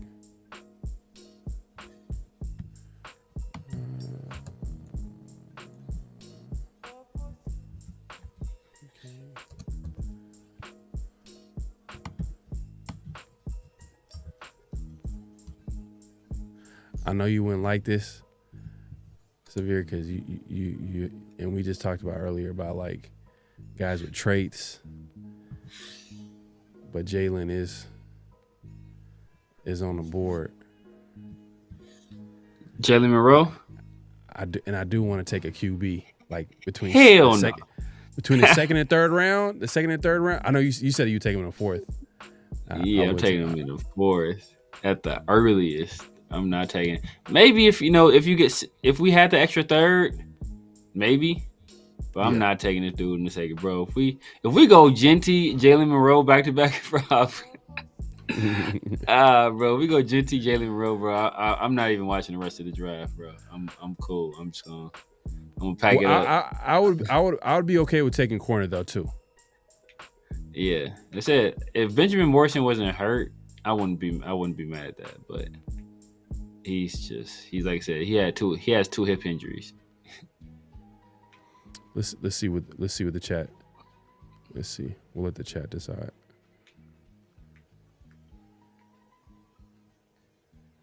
Morrison or Siobhan Revel. I like Siobhan Revel. Siobhan Revel still there? Siobhan Revel. The only thing is like he's an outside corner. Siobhan Revel's a freak though. That dude's like as an athlete. That dude he's a crazy athlete. Why is it doing that? He's probably gone. Yeah, I'm pretty sure he's gone. He probably went. Yeah, he got to be gone. Yeah. He would be higher. He'd be like He'd be between. I like Isaiah Thomas too out of Florida State. But I like Trey Amos too. But like all those corners right there are pretty solid. But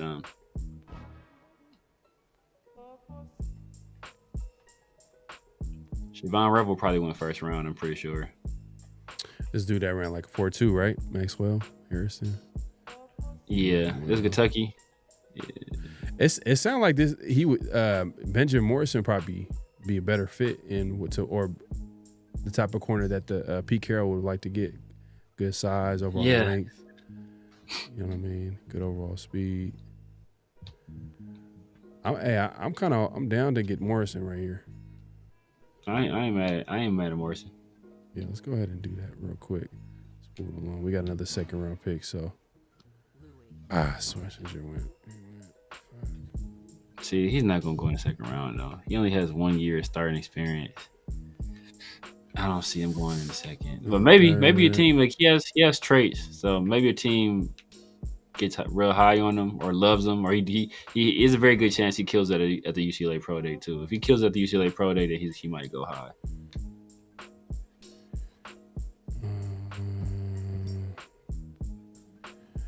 Do I see the Raiders going offensive line though? Is Zabel gone? Zabel was the top player on the board when I'll go Zabel. Go Zabel. Is he still there? No, I'm saying like no. I think he's gone. Oh yeah, damn. gone. Okay, it would have been perfect. Damn. You would have took Zabel. I'd probably take Zabel. Yeah, Zabel. I mean, Zabel was he was highly rated. Only problem with Zabel is that he went to a small school. I think he went to North Dakota State. So people were worried about his level of competition, but he's played he's played all 5 positions. He did pretty solid at the combine. Did well at the Senior Bowl. So I would I would. He's a guy that teams could. Oh, here he's right there. He went to the Dolphins, right? I'm tripping. To the Dolphins. He almost made it. Almost made it. To 44. Yeah. He offers versatility too. So. All right. So this is the second round pick that we got in the trade down. We went corner. Let's see. Damn. You know what I was thinking too? If you get running backs are there. Would you say if we get a corner, would you want a guy that has some versatility to go inside? Definitely. Based off like the players that we already have. I mean, Jacorian Bennett is an outside corner. Right. Obviously, Jack Jones outside. Then that guy like Harrison, damn. That's what I was looking at him a little bit because I think he could play inside. I mean that was earlier. Now we already made the pick, so. Yeah, he made Morrison as a pick. Let me look at running back. Let's see. We already drafted Genty. I'm tripping. We drafted Genty already. Why am I looking at running back? I'm tripping. Because know why? Because in our minds, we're not gonna pick a running back in the first round. Exactly. I'm tripping too. I'm like, oh, let's grab us a running back. Like, bro, we just did that. I'm tripping. It's early to. Jaden Higgins. I'd take. It's the second round. Jaden Higgins. It's third round though. Hey, look, Ayo Manor. See, I like him, but he's not a speed guy, though. You think his value went up to the point where he's going to get drafted in the second, based off his combine performance? He killed it. I mean, I really like Jaden Higgins. He's 6'4", with speed. I like Jaden Higgins, but it might be too early in real life. But I think we need a guard, though. I want to get us. I think we need a guard. I think we should have got one earlier then. Shit, no! Go to D tackles real quick. Go to D tackles. See, is Tyleek Williams there?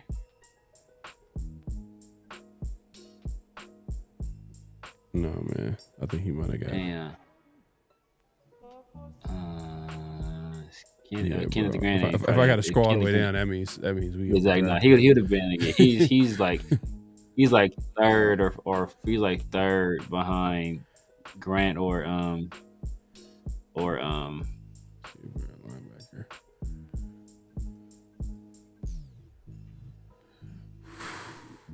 Hey, low key, I can see receiver getting. I mean safety getting drafted too in the draft. I know people are not gonna want that, but it's hella unexpected.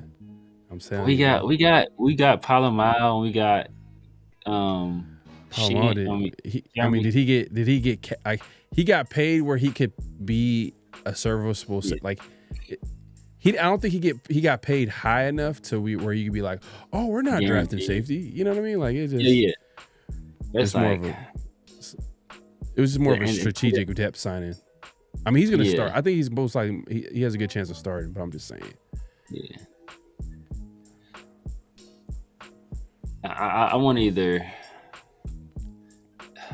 Let's see who's highest on the board right now. Xavier Watts, safety out of Notre Dame. See how.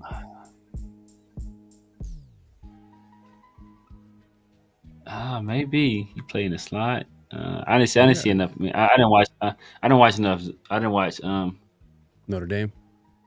Yeah, I don't watch enough Notre Dame, so I don't know how good he is in the slot. I have to ask. Leo's a Notre Dame fan, so I have to ask Leo. Let's see what the draft wants. I mean, what the chat wants. All right, let's see. See what the chat talking about. Let's see. Morrison's good. I don't know if he has catch-up speed. I think he's like a Joey Porter Jr., very handsy. Super Omicron. He's a dog though. He's a dog.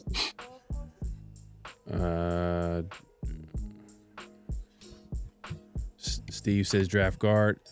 Damn, I should have went ahead. Grace Abel would have probably been a smoother pick. That first pick. Yeah.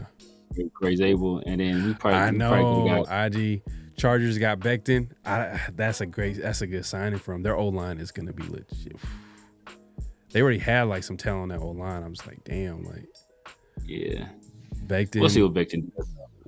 Yeah. Because he had injury history too. He had injury history. Injury history too. And then like I said, Jeff Stoutland is the best O-line coach in the league. So we'll see. We'll see what Becton looks like when Jeff Stoutland isn't his coach and run game coordinator, and he doesn't have Saquon to block for him.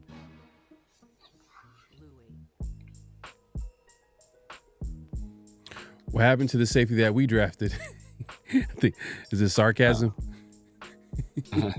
I was talking about Trey Taylor, or we got. Like I was saying, we got Trey Taylor, Morrig, and we got or Morrig. You know what I mean? Like he's. Or Morrig, or you know what I mean? We let him go. Yeah. We let him walk. Yeah. It sucks though, man, because like that was one of like the very few guys that we drafted, developed, and they actually are a good player, and we let him walk. Yeah. It's like damn, like they did all the right things with Morrig, and technically it makes sense to like sign him, re-sign him, but he got paid, bro. Yeah, he got paid, man, more than what we think that he should get. But it is what it is. I mean, if the Raiders really liked him, they should have probably looked into sign. This is where they probably should have signed him before his stock went up. That's where they would have got a good deal. Exactly. But back to. Oh yeah. We did draft like a couple of Trey Taylors, Chris Smith, but they were like later round picks, bro. Like at best, they're probably gonna be safe. They're probably gonna be like special teams. You know what I mean? It's just, yeah. I know Jeremy Chin. I get it. But I don't think it's gonna stop him from getting like. If Xavier Watts is the best player on the board, you think it really stops him from getting? You know what I mean? Or if the safety, we'll just say if safety, you think it stops them just because they got a Palomalu on a like what was it, a 1-year deal or a 2-year deal for like it's let me see what Palomalu didn't get paid like that. He got tendered. No, he got paid. He got a contract. He got a restricted free agent. He was a restricted free agent, I think. Yeah, I think they signed him to an actual deal though. Let's see. If I recall correctly. But it wasn't crazy, bro. Ain't nothing crazy. No. Y'all making it seem like this dude got like one of the highest paid safeties out there. He's replaceable. Crazy. I mean, apparently everybody was replaceable. We let Americans playing. Yeah, I know, right? I know. Let me look at this contract. Let me look at this contract. I know it wasn't crazy. Spot track. So he got $3.5 million, damn near. I mean, he got 2 years, $7.4 million. Okay, so yeah, so and 3.5 is guaranteed. So literally, yeah. So if 3.5 is guaranteed, that means like that's 1 year, $3.5 million. Are you serious? Yeah. Come on. I won't put safety. I won't put safety. Safety is like if he sneezes wrong, like all right, you know what? Yeah. we you out of here, man. Like we already drafted because safety and linebacker are probably the most devalued positions. Yeah. In terms of in terms of defense, like safety and linebacker are the two most devalued positions. Man, but so if we draft the running back in the first round and then come back and draft the safety in the second round, it's like that's like low key. That's like terrible value. That's terrible allocation of your research. I mean, shit. We're doing this mock draft to all the people who want to draft a running back in the first. If Genty's out there, he's a perfect. Keith Carroll wants to run the ball 100 times, and Genty's the guy, and yada da da da, and so we traded down. We got a couple of second round picks. We got that. We got a corner. Yeah. With the first second round pick in Morrison. What are we looking at here? Are we looking at offensive line? I'm looking at offensive line, man. Kevin Lurker says count some of the tackles as guards. That is a fact. Okay. So let's look at some of the Essery. Let's look at him real quick.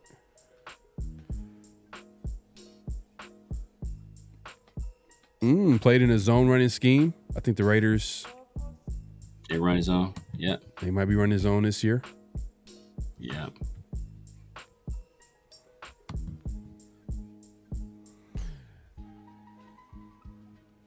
Okay.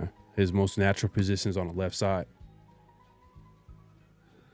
Is Jonas Savanea is still available?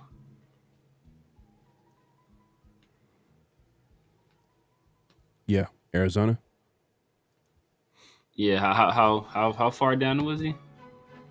They have him as 49, so not too bad. So basically, he's like low in terms of tackles. Damn, that's crazy. But he's like they have him as a. Well, as far as listed as a tackle. As far as overall, he's not that far. But if you're as far as the tackles, they have like 2 other tackles ahead of him. He's more of an he's gonna move inside though. I think he's moving inside. Jonah. Yeah, I'll probably take him. I think he's a dog. I'd probably take him. Oh, this sound like this guy's a Tom Cable what special right here. You know, Tom Cable, he like loves like offensive line with long arms. Yeah. Tools.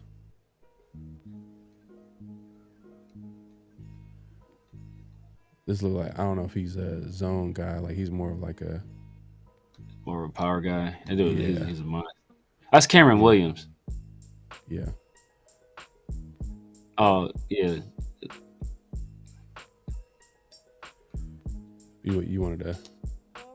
I was like Jonas Savanea. Let's see.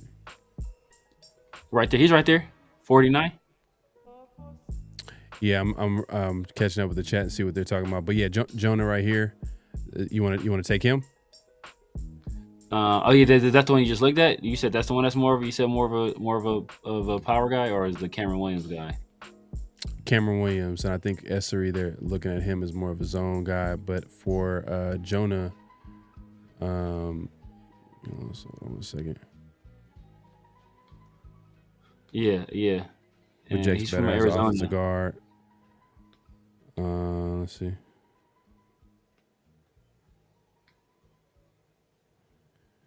He's primarily experienced as a zone blocker, so another zone guy.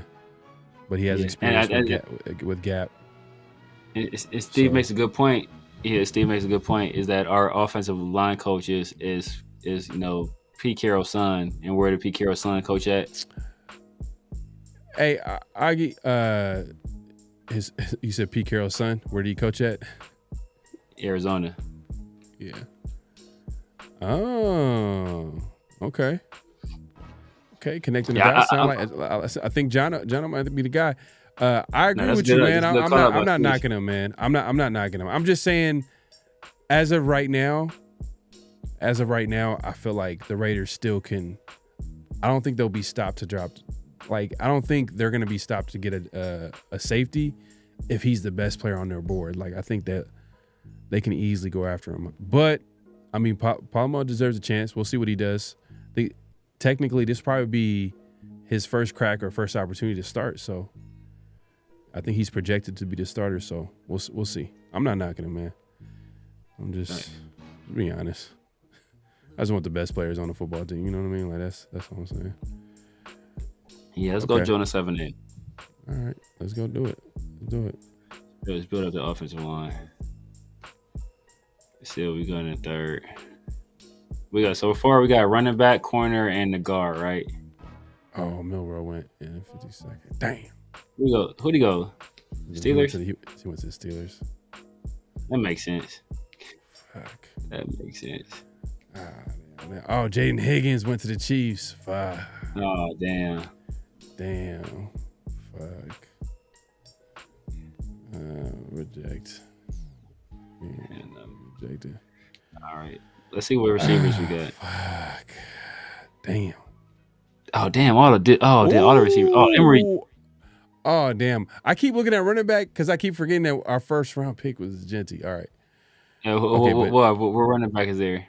Henderson, Trayvon Henderson. Damn. 68 Fuck it. You know me, bro. I was like, but nah, we need a wide out though. We definitely need a wide out. Dang, my boy's still there. Damn, dog, that makes me think like that. As that all the more reason why I ain't drafted Genty in the first round.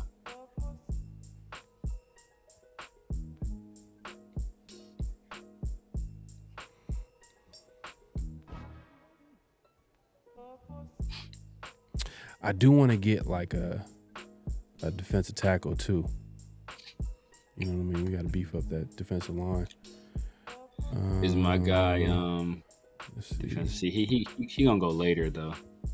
My guy, so I ain't even trying. Probably could wait a little bit. Let's see. You want a big guy, right? Is Alfred Collins there?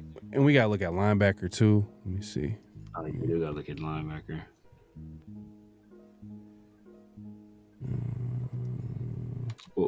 What defensive tackles are there? Oh, Chris Paul Jr. People like him. I wouldn't be mad at that.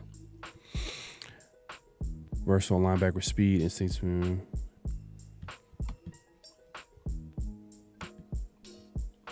Actually, I would not be mad at that. Probably add something different to what we have at that linebacker. Yeah, I wouldn't be mad at Chris Paul Jr. Yeah, he kind of will probably play that Divine Diablo role. Yeah.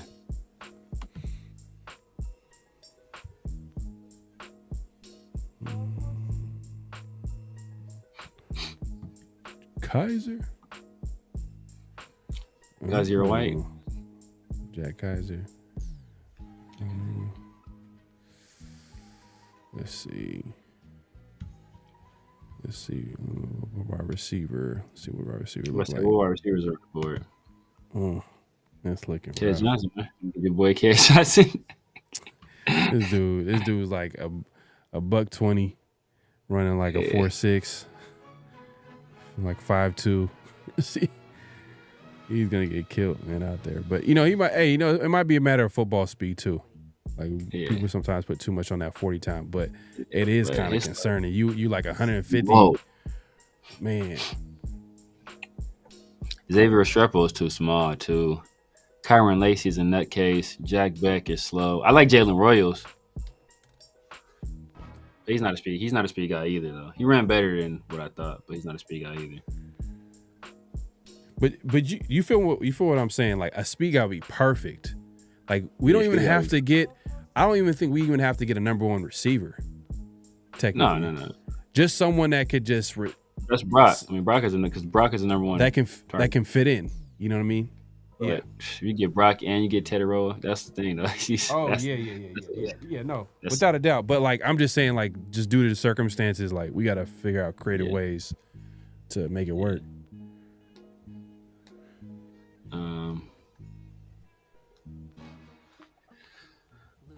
Man, let's go. Damn. Let's go DT. Oh, I know people like Savion Williams. How far is he down? He way down there. Damn. Savion Williams a freak, but he's a boomer bust type. He got he got questionable hands. That's the thing with Savion Williams. How they say he's 6'5", 225, and then they list him at 6'3", 222. This is fucking. That's probably what he was. It's probably what he was listed at. He's probably listed at 6'5" at what's he call it? He's probably listed at 6'5" at TCU, and then he gets to the combine. Hey, Pro Football Network, man, they getting exposed today, man. I ain't gonna front, man. We went to the combine. We checked the real numbers. Remember, I think it was Thornton. We looked at it. Remember, we looked at his height earlier. Oh yeah. Before the show, man. They list him at 6'4", but like the combine lists him at 6'5". The combine is like they're literally there measuring their height and weighing them. And they listed him at 6'5", so they big time hating. And but this is someone I probably the way it look. he probably what like fifth round. Is someone in the fifth? Yeah, fifth. That's probably where I'm taking him. Fifth. Yeah, he's a Kilton. Yeah, the combine got Savion listed at 6'4", 222. So TCU probably added a little extra on there, trying to help that guy out. Right. But he got questionable hands. I don't know if you can trust TCU receivers after Jalen Rager and Quentin Johnson were both bust. And the other guy, who was the other guy that was for TCU? That was a bust. That was a bust that we drafted? I don't know. No, I don't think we drafted him. He's a TCU receiver, though. Rod Streeter? No, he was from Temple. Oh, Temple. Never mind. Yeah. It was Jalen Rager, Quentin Johnson. It was another guy. I want to say he was a speed guy. I think a light-skinned guy. Then I don't remember. I don't remember his name. Someone in the chat. But this might be an opportunity for the Raiders to grab a QB in the third round. The way Pro never has them ranked them hella low. But to be honest with you, we heard rumors about Queen Ayers interviewing well with the Raiders, but I don't know if I would want that. Will Howard seems like that could be a possibility just because, the Chip Kelly connection. If he believes him and if he believes him as a quarterback, then like maybe they get him in the building. Tyler Show or Shuck. I don't know, his last name is kind of crazy. Yeah. It's not even how it's spelled, it's how it's pronounced. It's not even how it's Tyler Shuck. It's not even like it's spelled weird based off how it sounds. Yeah, man. Shout out to ECG, man. I keep saying it, but like he's the one that put us on him. But he is 25. But do you take a Tyler Shuck this early, or do you wait on him, or do we look at quarterback? Third? Yeah. Will Howard, Dylan Gabriel, Tyler Shuck. I'll take Tyler Shuck right now. In the third? I'll take Tyler Shuck in the third. You think he goes in the third? I think he goes. Tyler Shuck. Yeah, all right. Yeah, appreciate it, Rick. Shuck. Yeah, Tyler Shuck. I'll take Tyler Shuck. I think realistically, I think he goes in the second in the next draft. Rick, I think you he goes saying mid. Look at linebacker? All right, let's look at linebacker. It was Chris Paul Jr., right? Was Chris Paul Jr. still there? I know he went. Oh, you picked no boy over him, right? Chris Paul. In that situation, I like Demetrius Knight too. I like him too.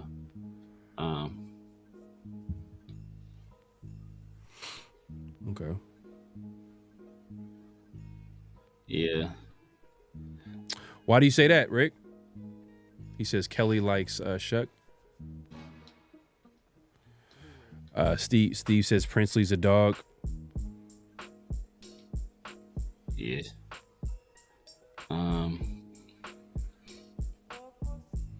I think only thing about Shuck that's a negative is his age.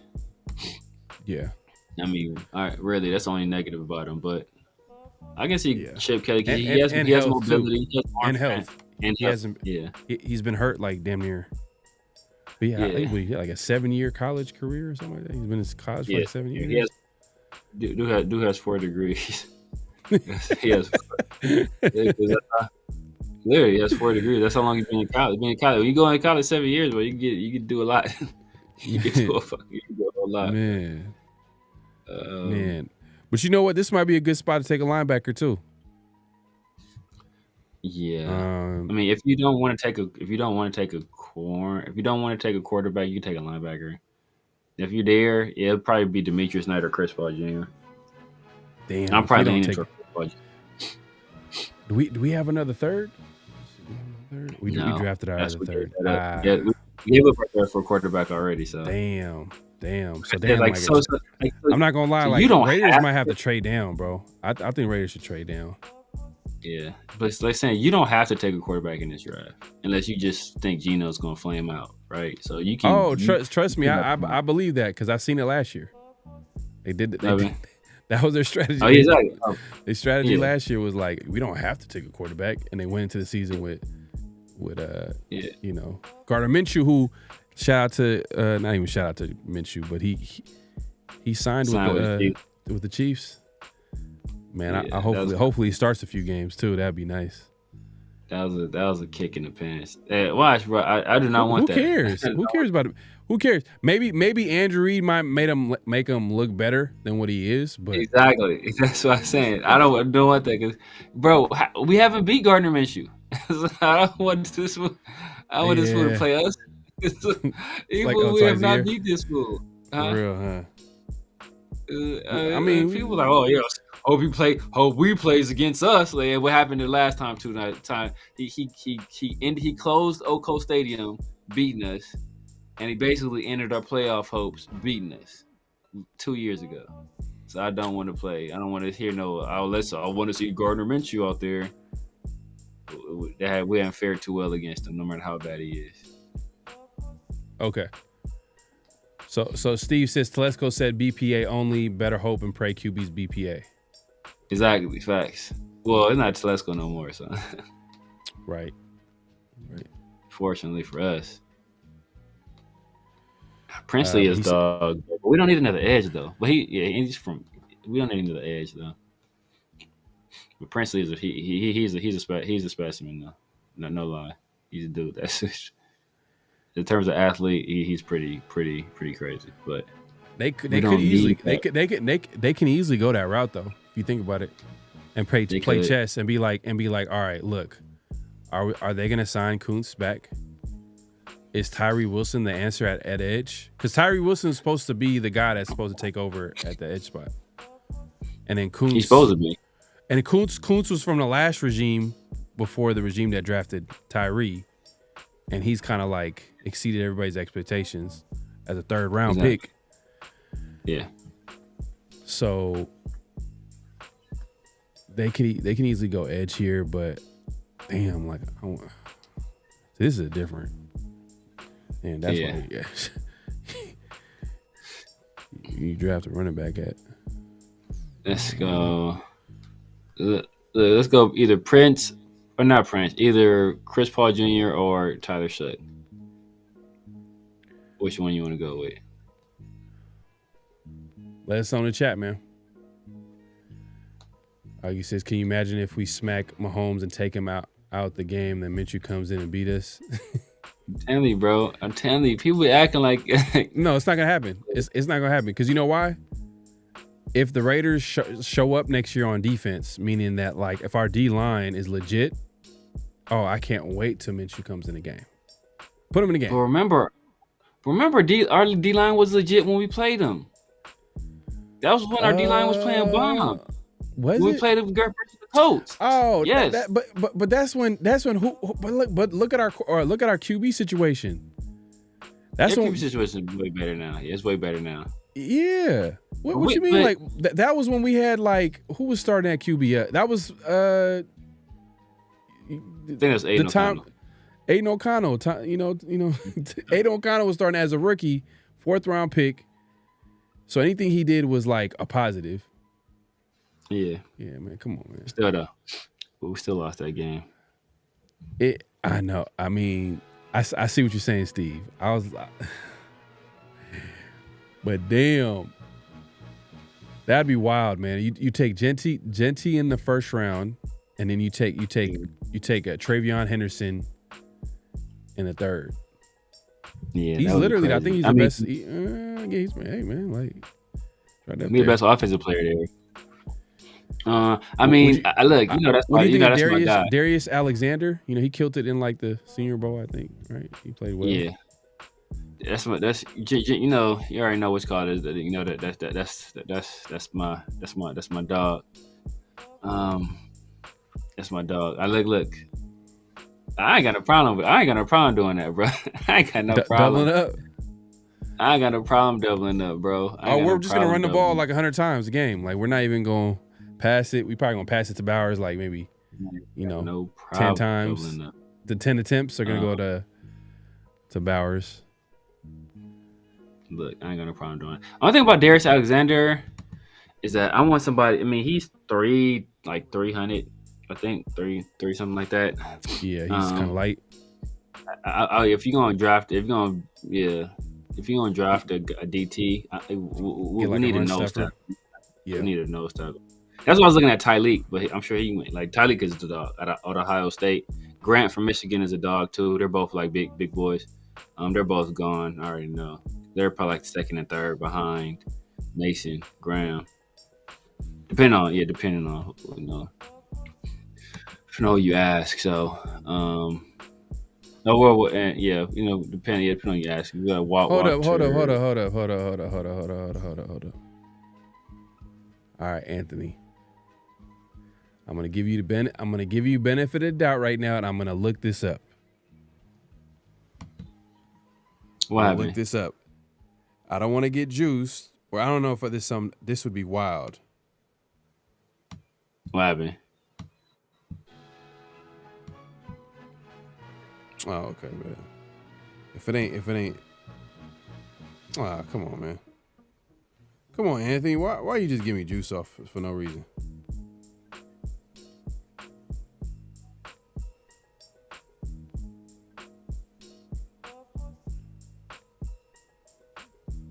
Hell no. That's some that's some rigged shit. Come on, man. He got some bots. He got some mods on the mock draft. He changed it. Ain't no way in the world that's ever happening. Oh, you're saying like in like a mock draft setting. Oh, okay. All right, man. Yeah, that's crazy. I thought you meant like in real life, like that the Raiders actually made that trade. So Darius Alexander, a show for me. Okay. All right. Henderson would be cold too. Yeah. Damn, yeah, that'd be crazy. Hey, And Chip Kelly, and Chip Kelly would that's what he wants to do. Like you give him like a couple of running backs. They would go crazy. Fuck it, we do Henderson. We gonna do Henderson. Fuck it. This the draft of the running backs. Fuck it. Okay, we got hey, look, we built the running game up. Who we get? We got Genty, Morrison, Savanea, and Henderson. Yeah, we won't be able to stop the run, and the middle of the field will be wide open every play. Man, look, Trey Tucker, yeah, but Trey Tucker will be getting open. Scatterbo went. Ooh, he went late in the third. That's crazy. Damn. So we fortified the offensive line, added a corner, went all in on the running backs, man. Got a Gentina first. And hey, you know what? Look, I tell you this. Ain't no way in the world we trade Michael Mayer with. We tried 2 running backs, bro. We definitely keeping Michael Mayer, bro. We gonna need all the. Nah, for real, facts. But I don't think if Michael Mayer is getting traded, he's on a trade block. That means like he doesn't want to be here. I think that's something that no one's really talking about. It's a possibility that he probably doesn't want to. It's a possibility. Because if you're gonna run the football a lot, I mean, I'm assuming Chip Kelly would want a guy that could be a number 2 tight end and be able to especially in this offense, you would think hey, I think it takes is a creative offensive coordinator to incorporate a Michael Mayer. But then, is Michael Mayer that good? I know we believe in the talent coming in, but so far we haven't seen it. Yeah. Brock Bowers, it didn't matter who. You could just automatically seen it. You're like, oh shit, this dude. Yeah, pop right off the screen. It all depends on what Chip Kelly thinks of him. I mean, I think that I don't think Josh McDaniels took advantage of what Michael Mayer brought to the table. And I think that by the time he would have had an opportunity to play, Brock Bowers was there, so he's not playing over Brock Bowers. So I don't think he's really ever had an opportunity. So Chip Kelly would be the guy to utilize him, especially I think Chip Kelly he used a lot of 12 personnel at Ohio State this past year. So I think he would be the guy to say, hey, well, I think we can make it work. But like you said, is it a situation where Michael Mayer wants up out of here? I mean, I didn't. That's something I didn't really consider, but it's a possibility. I mean, we got to consider it because why is he like missing time last year? I'm sure he's probably because he talked about how like his rookie season, like there's some days where I didn't want to come into work. You know what I mean? Yeah. And then he had like a great off season where he's talking like, man, like everybody was feeling good about Michael Mayer going into the training camp and off season. Like, man, this guy's gonna have a bounce back year. And then, you know, Bowers took off, like, and then all of a sudden, for undisclosed reasons, it's like it's getting to him. Like, and you gotta think too, when I'm sure, you know, Michael Mayer's a competitive guy in college. He was considered the new, like either number 1 or 1B or number 2 tight end in the NFL. I mean, in the college. So Bowers was a guy that he was competing against to be that number. Like it was him or Bowers, and obviously Bowers, we all know is like the better tight end. But and now he's playing on the same team. He's kind of like, I'm telling you, bro. Like it's a possibility. That's a possibility. When I seen the Myers trade, because they don't have to do that. They don't have to like trade him. Like he's under contract. He's on a cheap deal. Like it just makes sense to keep him. Like we need the talent. It's not like we have like a whole lot of options. And you be selling short on the talent which was, you know. Yeah, that's the thing. You'd be selling short on the talent. Yeah, Eddie man says Mayer been behind Bowers since college. Yeah, so I'm sure that's getting to his head, like his psyche. Like, man, like I'm in a situation where, you know what I mean? Like I can't even, like he can't get an opportunity, or maybe the quarterback situation is tough on him, like, or the system, you know, whatever. Rick says I can see that. Mayer seems a little stiff to me. Yeah.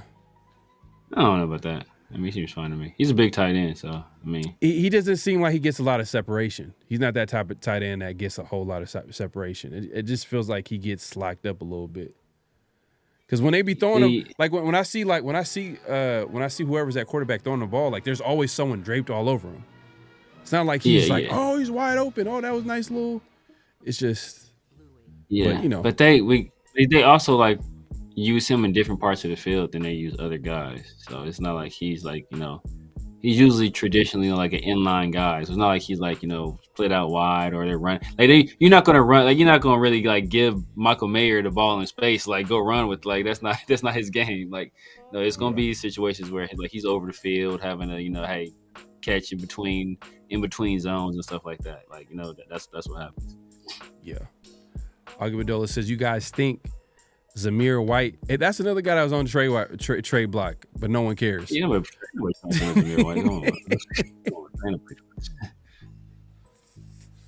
You know, I try for Zamir White, man. You know, they can make it, like Chip Kelly might see something and say, you know what, I can use this guy. You know, like he ain't gonna be my 1A or 1B or nothing like that. But hey, in situations, I can use them. You know, hey, if my 2 other guys are tired, I can spell them with, you know, Zamir White. But I don't figure he'll be part of any big one. But like you never know, because Chip Kelly was in the college game and he saw what Zamir White did at Georgia. And Zamir White at Georgia was a very good player. So you know, maybe he looks at what we did last year and says, yeah, you guys didn't do it right. And it's like, I can do it better. Zamir, like he's not trash. I don't think like he's in the NFL. Like at the end of the day, like if you're in the professional football league, like or any pro sports, you're good. But I just don't think he can't run in no zone scheme. I don't think like that's just not a system that he runs well. I'm not saying that we have the best offensive line for that zone scheme, but like he also didn't help that he was also like not a guy that naturally plays. That's naturally good at that system. Because it was a big difference to how he finished the season, and we're running out a lot of power gap running schemes. So I'm thinking like a guy like Zamir would benefit playing in that type of system. So if we run it back like that, then I can see Zamir possibly sticking around. So I'll say this: I was watching. I don't remember what I was watching. It was some Raiders related content, but it was like the official Raiders related content. It was like what's my guy's name? I got the weird voice. JT the Brick. It was JT the Brick, and You said he got the weird voice. the weird voice. JT the Brick. His voice is hella weird. It was JT the Brick. He has a radio voice. He has a radio voice. I remember JT the Brick, man. But he definitely has like that radio voice. Yeah, I'm not even gonna make a comment, but yeah, it's JT the Brick,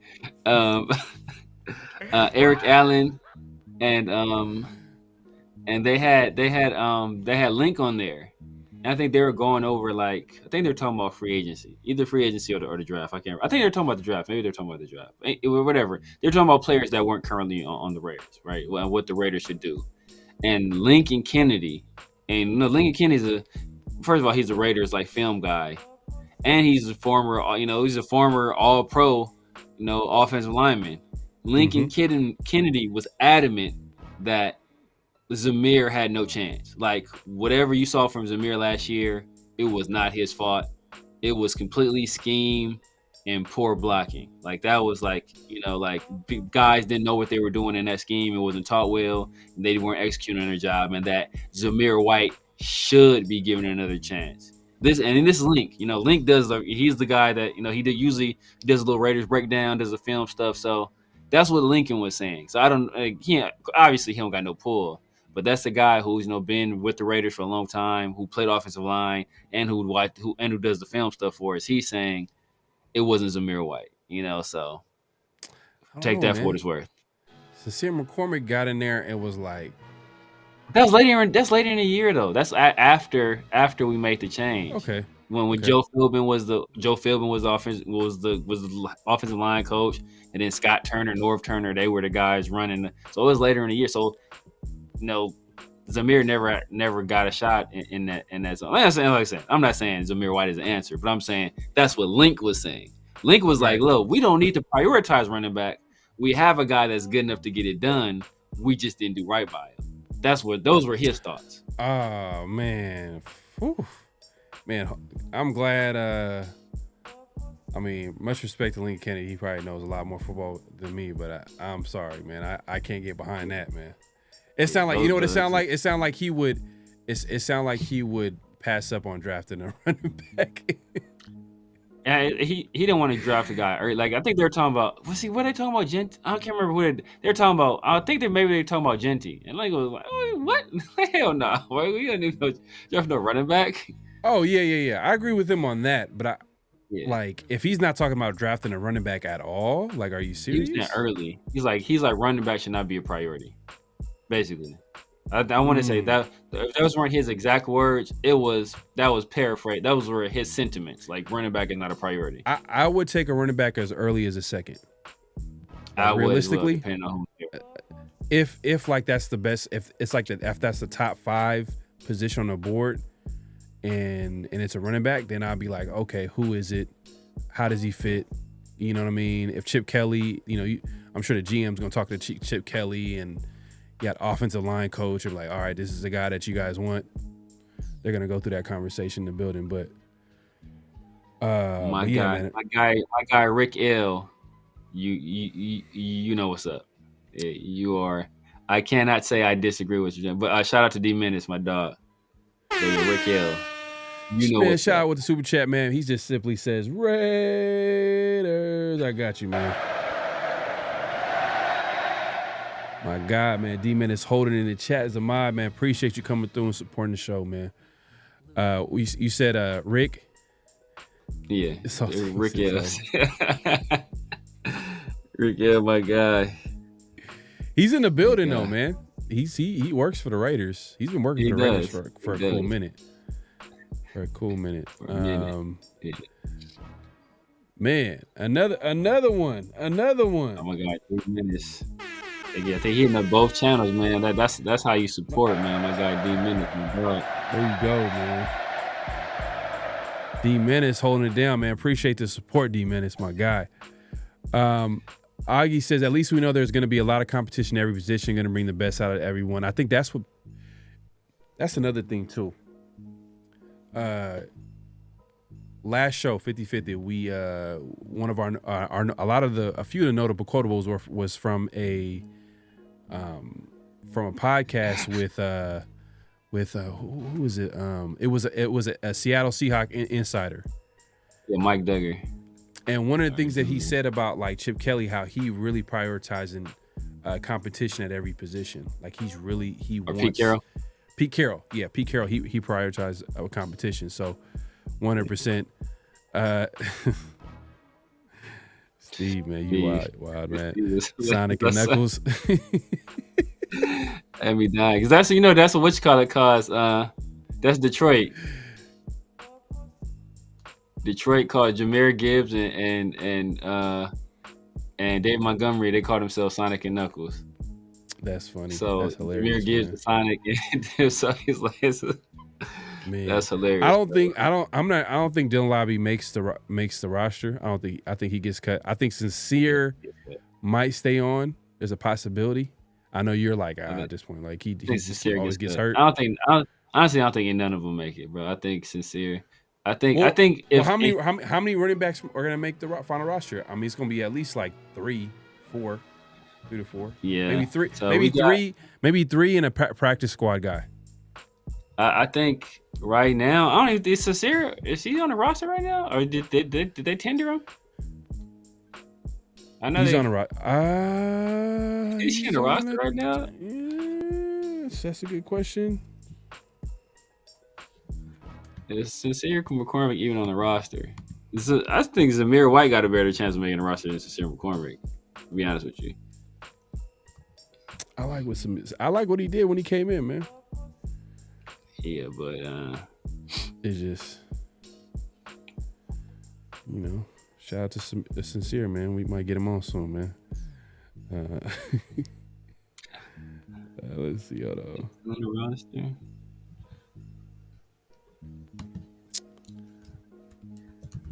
I'm not seeing anything that would suggest that he was not on the roster. But let me go to.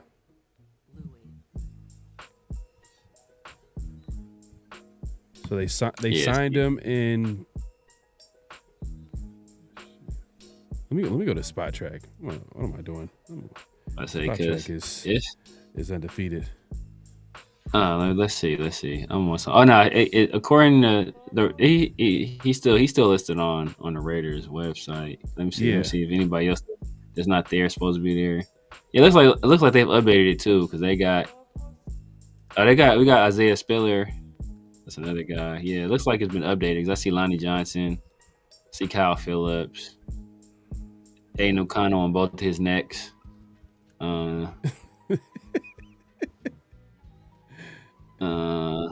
Yeah, it looks like they've updated it. So yeah, it looks like they updated it. That's through time. Man, Tommy Eichenberg, bro. The dude just looks. I can't even say what he looks like, bro. But he just. Yeah, they got Jeremy Chin. It's updated. Alex Kappa and Jeremy Chin are on here too. So yeah, they updated. So he's still on the roster on Raiders.com. So he's still around. So he's under contract for 2025. He's going to be a free agent in 2026. But dang, David Agoa is still around too. Dang, they hang on to David Agoa. But his cap hit is like, it's like they could easily cut him. Nothing. Yeah, exactly. He could be gone anytime. Yeah. Which I wouldn't be surprised if that were to happen, but like I said, I think this is a new regime. This is a new regime. This is a new regime. So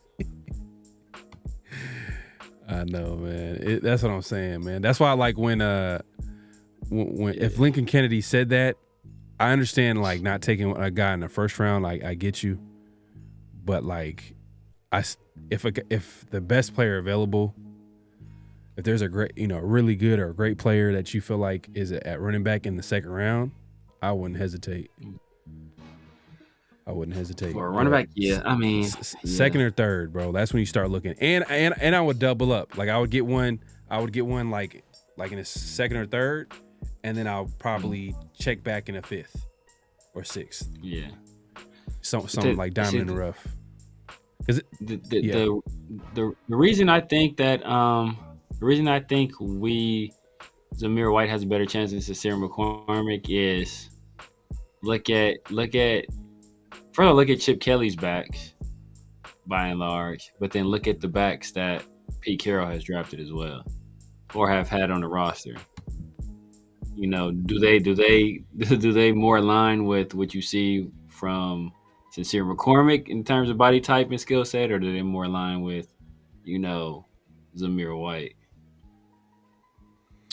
I don't know. And This is I think we're severely lacking at linebacker. Shout out Severe, man.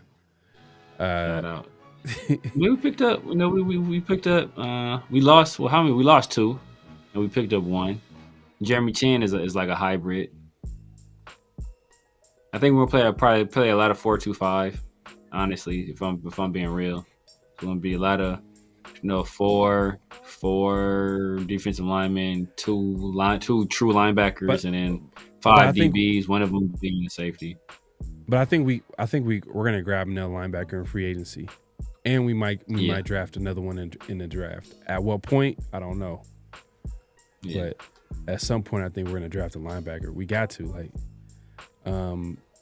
and it really comes down to like Pete Carroll seems like he's calling the shots too a little bit. Yeah, I mean he's the head coach. I mean him and they should be working hand in hand calling the shots. Yeah, because they didn't bring back like a lot of the players. They really didn't bring outside of Kuntz coming back. Like Spillane didn't come back. Obviously, we mentioned like some of the other players didn't come back. So I'm assuming like they got a plan and they're gonna figure it out, and we'll see, man. But it's risky. Yeah. We got there's a lot of holes to be filled. Hampton seems like a Carroll back. Man, Hampton would be nice, but I think he's going to be gone by the first or early second. And do you want to trade up? Let's say if we pick a guy in the 6th, or we trade down to take a Will Johnson or whoever, and Hampton is on the board at the top of the 2nd. Are you trading up? No. I mean, there's DJ Giddens. DJ Giddens is a guy we looked at too. That's a guy we both liked. Oh, that's available later. CJ Mosley is old, man. CJ Mosley is old at front linebacker. Khalil Mullings. It's a guy that Rundown and Chris both really like out of Michigan. Ooh. Devin Neal. I wouldn't hate that. Anderson. I wouldn't hate that at all. So day 2. So you're saying like what? 2nd and 3rd, back to back.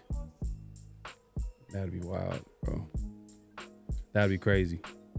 But we've seen in the past where teams will double up on positions. Like we've seen quarterbacks min double. I remember like the Commanders, the Redskins back then. They picked RG3 in the 1st, and then Kirk Cousins in the 4th. Raiders have done it in the past too, where they double up and get a receiver. They'll get one receiver in early rounds, and then or a corner. Man, they did it in the draft. What, bro? Fabian Washington, Stanford Red, I think got drafted in the same year, right? So was that the same draft? Was that? Yes. Was Fabian Washington? But that was Al Davis. You can't really. We can't. Well, we can't count the late Al Davis. Yeah. We can't count because late Al Davis is doing wild stuff. Like damn. I know Stanford Rod was a 2nd-round pick, but was that they both in the same draft? That would be wild as hell if he took Fabian. If he passed on Aaron Rodgers to pick Fabian Washington, Fabian Washington to pick Adrian Washington. We didn't talk about this. CJ Mosley. CJ Mosley. I think he's like 35 years old, bro. Is he old in the tooth? I mean, hey man, if he listen. I think he's that. I might be exaggerating. 34 maybe. 32. 30. Okay. But is he lost for linebacker? I mean, linebacker years. That's like 40. that's like damn near 49. Yeah, right? the Jets elected to bring back Jamie and Sherwood and paid him a nice salary. I think he got the 3 for 15. He got the 3 for 45 deal. He got the same deal as Cooper Kupp. It's me and Ray were talking about it. There's a dude Tyrell Dodson. dude, I don't know if he got picked up or not. Matter of fact, before I say that, let me check if he got picked up. Tyrell Dodson. He played last year from Miami. Dude, I like. Well, Mosley, he only played. He was only played in 4 games due to Oh, injuries. Tyrell Dodson went back to the Dolphins. Damn. Okay. Tyrell Dodson is the guy I like, but yeah, he went back to Miami.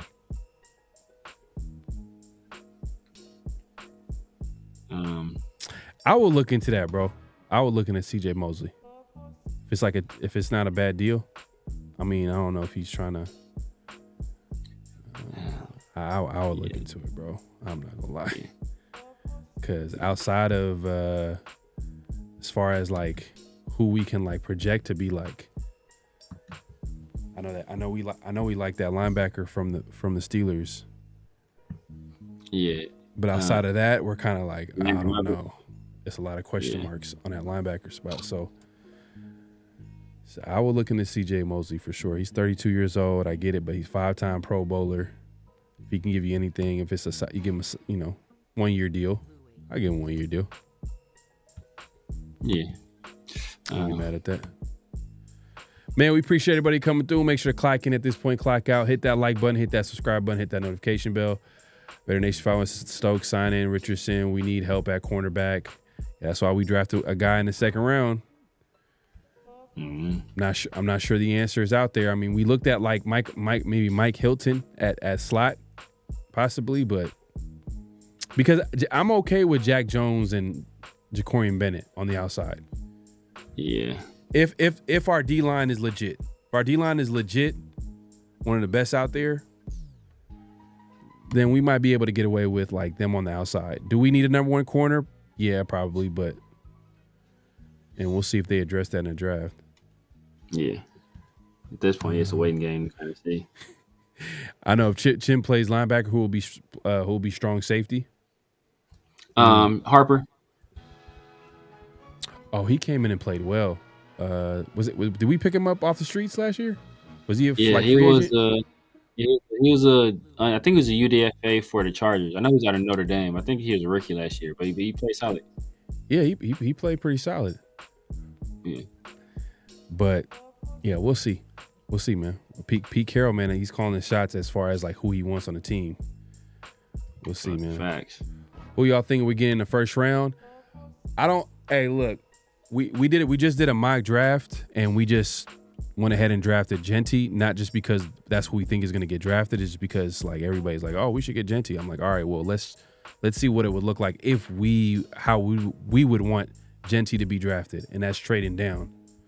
So we end up drafting Genty in a mock draft. Now, who do I want to be picking at number 6? It's probably going to be BPA. And Rick L says Mason Graham. I wouldn't be mad at that. I wouldn't be mad at corner. Will Johnson. T-Mac at this point, I mean, who's going to be the starting outside receiver? Those are like the names that I would think at number 6. At number 6. Those are the names that come to mind. I mean, with Severe, what are you leaning towards at number 6 if we stay put?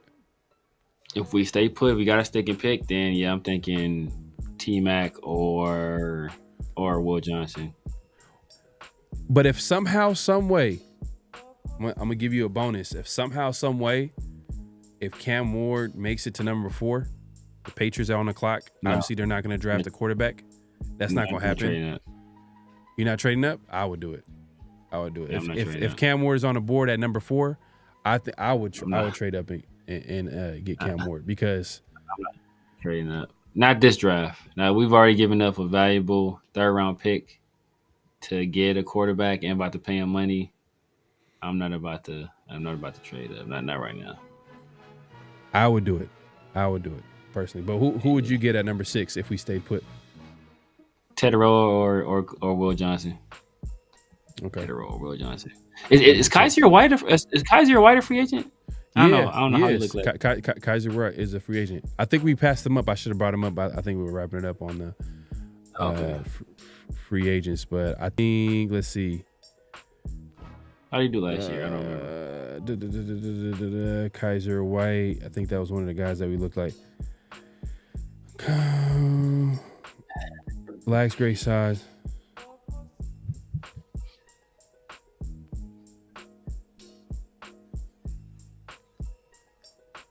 He's available.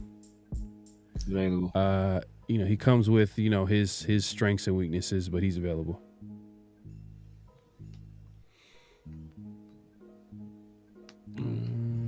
Yeah, man. But man, like I said, we appreciate everybody coming through. Make sure to clock in at this point, clock out, hit that like button, hit that subscribe button, hit that notification bell. Severe, let the people know where they can find you, what to look forward to, all that good stuff. You guys know what it is, man. The Severe Raider here on YouTube, IG, Snapchat, TikTok, X, all that good stuff. Check me out, man. Just hit your notification bells, man. I'm all over the place, man. Sundays, Tuesdays, Thursdays, Fridays. Just make sure you hit the notification bell, man. I'm rocking out. Usually, you see me with my guy Pharaoh, or you see me with my brothers Chris and 805, man, doing our thing. So just make sure y'all check us out, man. Make sure you also stop by the 50/50 shop and pick up some merch. As a matter of fact, my dog Pharaoh rocking the hoodie right now, man. Make sure y'all grab y'all ones yourselves. Yes, sir, man. Make sure to clock in, hit that like button, hit that subscribe, and hit that notification bell. We do this every week. We do the 50/50 show every Tuesday around the Shield.